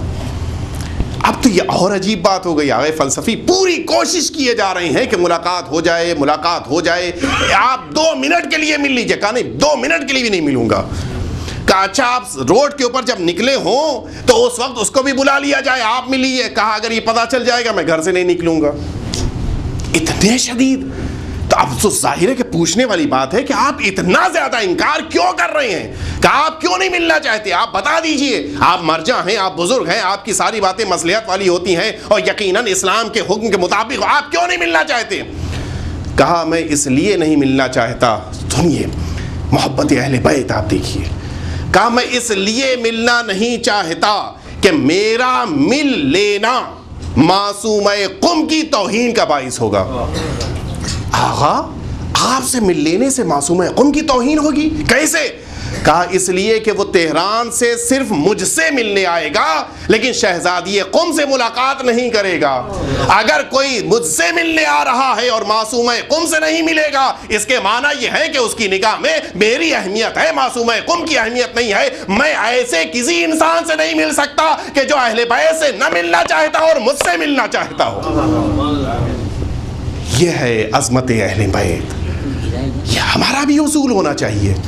یہ ہماری زندگی کے لیے, یہ علماء کے واقعات ہماری زندگی کے لیے مشعل راہ ہیں. ہم سیاستاً تو ملاقات کر سکتے ہیں لیکن وہ افراد کہ جن کی نگاہ میں اہل بیت کی کوئی اہمیت نہیں ہے, ان کی اہمیت ہماری نگاہ میں کچھ نہیں ہے. اس لیے کہ جو اہل بیت کو اہمیت نہ دے. بس میں نے آپ کی زحمت تمام کیا. آج میں چاہتا تھا کہ کچھ جملے مصائب سے پہلے اس سفیر حسین کے سلسلے میں عرض کروں کہ جو سرکار سید الشہداء سے پہلے واقعہ کربلا کے لیے دیباچہ قرار پایا. لیکن میرا وقت ختم ہو چکا ہے, لہٰذا میں جناب مسلم کے بارے میں ان کی شخصیت کے سلسلے میں زیادہ نہیں عرض کر سکتا. صرف اتنا عرض کروں گا کہ سرکار سید الشہداء نے جس موقع کے اوپر جناب مسلم کو کوفے روانہ کیا ہے, ایک خط کوفیوں کے نام لکھا تھا. اس میں ایک جملہ لکھا تھا, ھذا اخی وابن عمی وثقتی من اہل بیتی. 3 منصب دیے ہیں, یہ میرا بھائی, یہ میرا چچازاد یعنی میرا کزن, اور تیسرا یہ کہ یہ میرے اہل بیت میں میرا لائق اعتبار شخص ہے. اللہ اکبر. ظاہر ہے کہ اب وقت نہیں رہ گیا, ورنہ عرض کرتا کہ مولا نے پہلے بھائی کیوں کہا اور اس کے بعد کزن کیوں کہا. اس لیے کہ دونوں چیزیں ایک ہوتی ہیں لیکن نہیں, عربی کی فصاحت میں دونوں کے الگ الگ معنی ہوتے ہیں. اب وقت نہیں ہے لیکن آپ ذرا سوچیں کہ حسین جس کو اپنا مؤسق کہہ دیں, جس کے لیے سرکار سید الشہداء یہ کہیں کہ جاؤ میں تم کو اپنا معتبر شخص بنا کر بھیج رہا ہوں. آپ جانتے ہیں مولائے کائنات نے جناب عباس کے لیے کیا تمنا کی تھی؟ جناب عقیل سے یہ فرمایا تھا کہ اے عقیل, ایسی خاتون کو تلاش کرو کہ جو خاتون میرے گھر میں آنے کے بعد مجھے ایسا بیٹا دے جو بہادر ہو, کربلا میں میرے حسین کی مدد کرے. کیا علی سے بڑھ کر دنیا میں کوئی عالم ہے؟ علی سے بڑھ کر کوئی علم رکھتا ہے؟ مولا آپ سے زیادہ کوئی عرب کو نہیں پہچانتا. یہ آپ عقیل سے کیوں کہہ رہے ہیں؟ شاید جواب دیں میں عقیل سے اس لیے کہ میں جانتا ہوں, میں سارے قبیلوں کو پہچانتا ہوں, لیکن صرف اس لیے عقیل سے کہہ رہا ہوں عقیل میں کربلا کے لیے عباس چاہتا ہوں, تم کربلا کے لیے مسلم کو تیار کرو. اور عقیل نے بھی کربلا کے لیے مسلم کو تیار کیا تھا. معمولی شخصیت نہیں ہے, اہل بیت اطہار کے مؤسق ہیں, لائق اعتبار شخصیت ہیں. روایتیں کہتی ہیں کہ جس موقع کے اوپر آپ کوفے میں داخل ہوئے, مغرب کی اذان کا وقت آ چکا تھا. آپ کے پیچھے ان لوگوں نے آ کر بیعت شروع کی آپ کے ہاتھوں کے اوپر کہ جو امام حسین کا نام لے رہے تھے. نماز ادا ہوئی, آپ سنیں گے مسجد کوفہ چھلک رہی تھی. لیکن کچھ ہی دنوں کے بعد نوبت یہاں تک پہنچ گئی کہ اب جو مسلم نے نماز مغربین ختم کرنے کے بعد پیچھے گھوم کر دیکھا تو پوری کوفے کی مسجد خالی ہے اور حسین کا سفیر یکا و تنہا مسجد میں بیٹھا ہے. بس عزاداروں میں آپ کی زحمت تمام کر رہا ہوں. پردیس کی غربت بہت ثقیل ہوتی ہے, بہت سنگین ہوتی ہے. آپ ذرا سوچیں، میدان کربلا میں امام حسین نے ساری قربانیاں دی ہیں، لیکن حسین میدان کربلا میں اکیلے نہ تھے، علی اکبر اکیلے نہ تھے، عباس اکیلے نہ تھے، لیکن ہائے مسلم، اس پورے کوفے میں مسلم یکا و تنہا ہے، دشمنوں کا نرغہ ہے۔ عزاداروں، طوع کے گھر میں مولا نے پناہ لی، لیکن جب یہ محسوس ہوا کہ گھر کا محاصرہ کر لیا گیا ہے، مولا تلوار لے کر خود گھر سے باہر آ گئے۔ عزاداروں، عجیب جملے ملتے ہیں، مسلم کو گرفتار کرنے کے لیے کوفے کی گلیوں کے اندر فوجیں کھڑی تھیں، لیکن جدھر سے مسلم گزر جاتے تھے ادھر سے فوجیں ہٹنے لگتی تھیں۔ اب کچھ نہ سمجھ میں آیا، یک بارگی یہ فکر ذہنوں میں آئی کہ اگر مسلم کو گرفتار کرنا ہے تو کسی دھوکے کے ذریعے گرفتار کیا جا سکے گا۔ عزاداروں، قیامت ہو گئی، ایک گڈھا کھودا گیا، اس کے اوپر پتیاں اور لکڑیاں ڈال دی گئیں۔ ارے مسلم کو لوگوں نے گھیر کر اس گڈھے کے قریب کرنا شروع کیا۔ ارے اب جو سفیر حسین اس جگہ تک پہنچا، ارے قدم لڑکھڑائے، اب جو جناب مسلم اس گڈھے میں گرے۔ عجیب جملے ارباب مقاتل نے لکھے ہیں، ارے ساری فوجیں جمع ہو گئیں۔ اب جو اوپر کھڑے ہوئے تھے، کوئی نیزہ مار رہا تھا، کوئی تلوار مار رہا تھا، کوئی خنجر چلا رہا تھا۔ ارے مسلم اکیلے اس گڈھے میں کب تک دشمنوں کا مقابلہ کرتے؟ ارے جناب مسلم کو گرفتار کیا گیا۔ اب جو دربار ابن زیاد میں لایا گیا، جناب مسلم نے اپنے دربار میں، اس دربار میں پہنچنے کے بعد بس ایک جملہ کہا تھا، اے ابن زیاد، اگر چاہتا ہے کہ مجھے قتل کر دے تو صرف میرے آقا حسین تک یہ پیغام پہنچا دے کہ آقا آپ کوفے نہ آئیے گا، اس لیے کہ کوفہ پرآشوب ہو چکا ہے۔ عزاداروں، بس آپ کی زحمت تمام کر رہا ہوں۔ جناب مسلم کے سامنے پانی لایا گیا۔ اب جو مسلم نے اس پانی کے کاسے کو اپنے دہن سے لگایا، یہ پورا پانی خون آلود ہو گیا۔ ارے مسلم نے پانی پھینک دیا، اب میں جا کے حوض کوثر سے پانی پیوں گا، لیکن ہاں عزاداروں، آخری لمحہ ہے، مسلم کو دارالامارہ کی بلندی پر لایا گیا۔ اس بلندی سے زمین کی طرف جناب مسلم چلے، لیکن زبان پر ایک جملہ ہے، السلام علیک یا ابا عبداللہ۔ اے حسین، اپنے سفیر کا آخری سلام لے لیجئے۔ میں کہوں گا آقا، ارے میدان کربلا میں جب بھی کوئی شہید ہوا ہے، اس شہید کی آواز پر آپ نے لبیک کہا ہے۔ ہائے، یہ آپ کا پہلا سپاہی اب جو کوفے میں شہید ہوا، نہ آقا حسین ہے، نہ بھائی عباس ہے، اب جو مسلم اس کوفے کی سرزمین پر گرے، بدن سے روح پرواز کر گئی۔ حسین نے اپنے اسی مقام سے کہ جہاں حسین سفر پر تھے، مسلم کا ماتم شروع کر دیا۔ الا لعنت اللہ علی القوم الظالمین، وسيعلم الذين ظلموا أي منقلب ينقلبون۔ الہی بحق الزہرا و ابیہا و بعلہا و بنیہا والسر المستودع فیہا، خداوندہ ان آنسوؤں کو رومال شہزادی دو عالم میں جگہ عنایت فرما۔ خداوندہ امام عصر کے ظہور میں تعجیل فرما، ہم سب کو امام کے مخلص غلاموں میں شمار فرما۔ خدا را ہم سب کو امام عصر اور شہزادی دو عالم کی دعاؤں میں شامل۔ لا حول ولا قوة الا باللہ العلی العظیم۔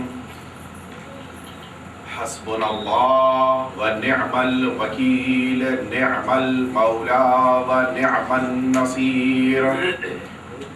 اعوذ باللہ من الشیطان الرجیم، بسم اللہ الرحمن الرحیم۔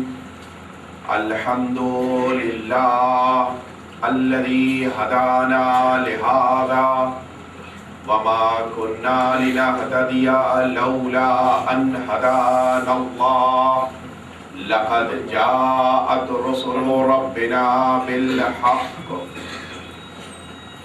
والصلاة والسلام والتحية والإكرام على سيد الأنبياء والمرسلين خاتم النبيين سيدنا ومولانا أبي القاسم محمد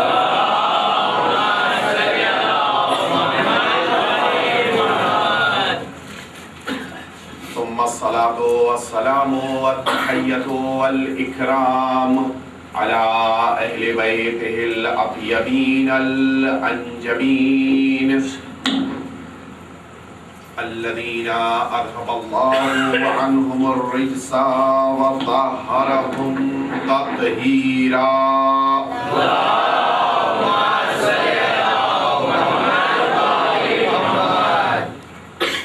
لا سيما الإمام المبين بقية الله في الأرضين الكهف الحسين وغياث المضطر المستكين واللعنة الدائمة الباقية على أعدائهم أجمعين من الآن إلى قيام يوم الدين.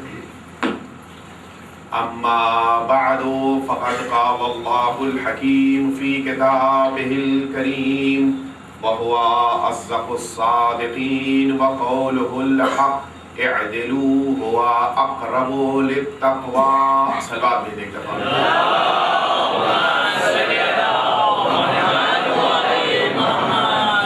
عزیزان محترم، سورہ مائدہ کی 8ویں آیت شریفہ کا یہ حصہ ارشاد رب العزت ہو رہا ہے کہ تم سب عدالت اختیار کرو، اس لیے کہ عدالت تقوی سے سب سے زیادہ قریب ہے.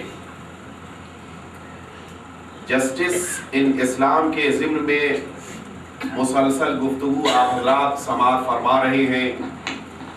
ہم نے آپ کی خدمت میں خود عدالت کی تعریف کو پیش کیا اور اس کے علاوہ یہ بھی آپ کی خدمت میں پیش کیا کہ سب سے پہلے عدالت انسان کو خود اپنے نفس سے شروع کرنا ہے.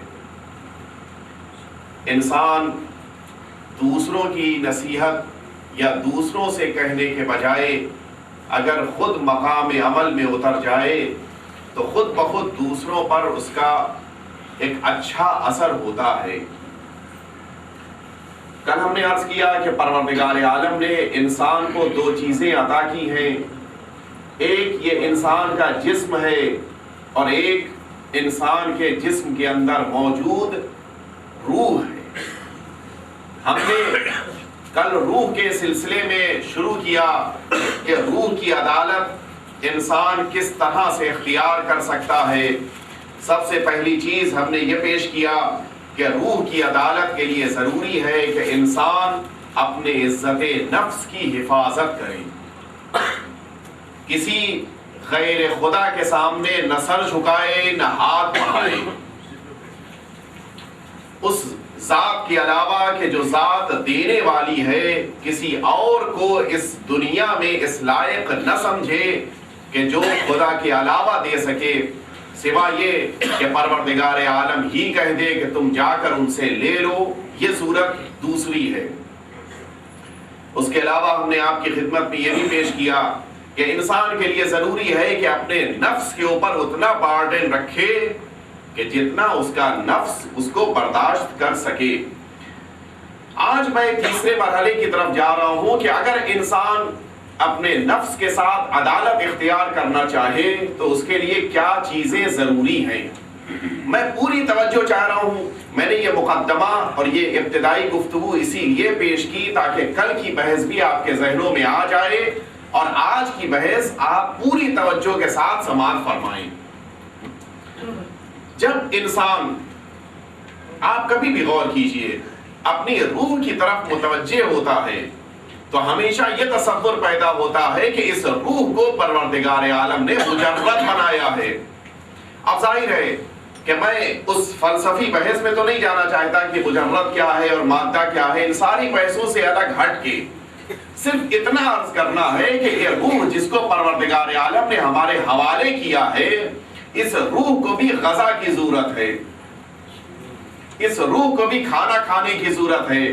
تو اب یہ نہ کیجئے گا کہ آج جب آپ واپس گھر جائیے تو آج تک اگر 2 روٹی کھاتے تھے 4 روٹی کھائیے، کہ 2 جسم کے لیے 2 روح کے لیے۔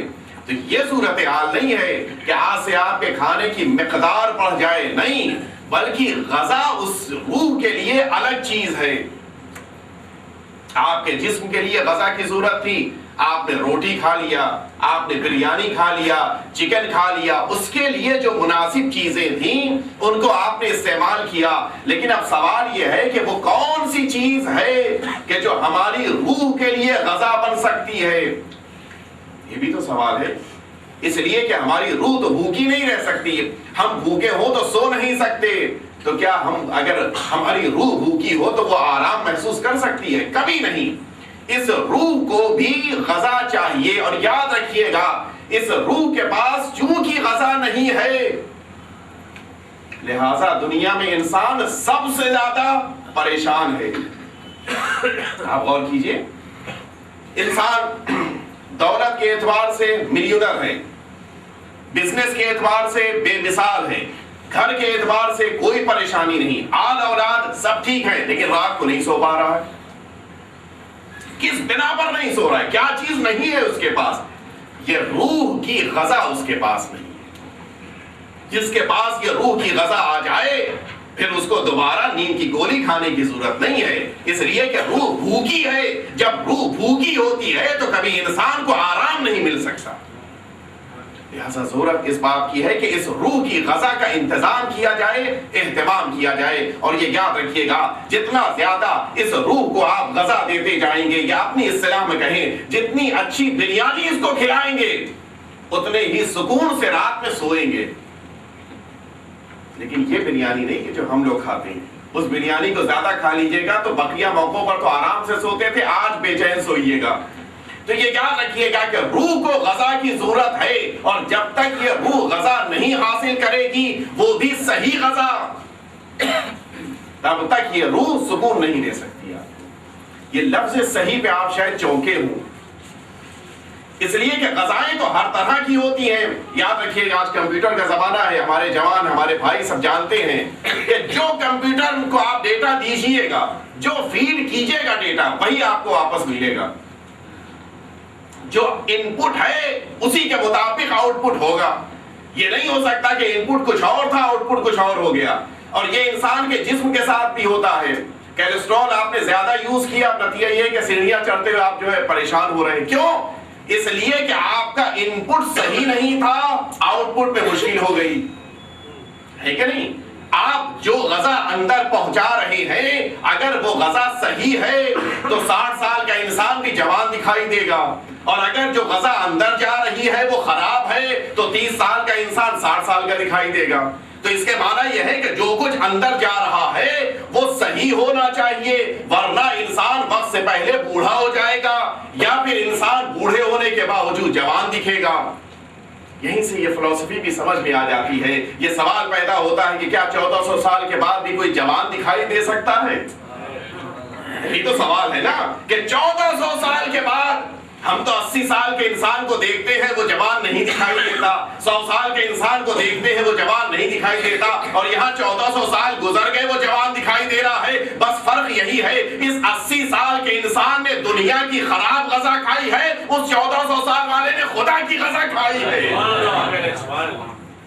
اس کے بعد تصور نہیں ہے کہ وہ بوڑھا ہو جائے، وقت سے پہلے اس کی زندگی خراب دکھائے، نہیں، یہ سارے مسائل نہیں ہیں۔ اور اسی لیے آپ دیکھیے اہل بیت اطہار بھی زندگیوں کی عمریں اگر ان کی دیکھیے اور چہرے کی رونق دیکھیے، ایسا نہیں ہے کہ 63 سال کی عمر ہو گئی ہے لہذا چہرے پر جھریاں پڑ چکی ہیں اور دیکھنے سے لگ رہا ہے کہ ضعیف العمر ہو چکے ہیں، بوڑھے ہو، نہیں، کچھ بھی نہیں۔ کیوں؟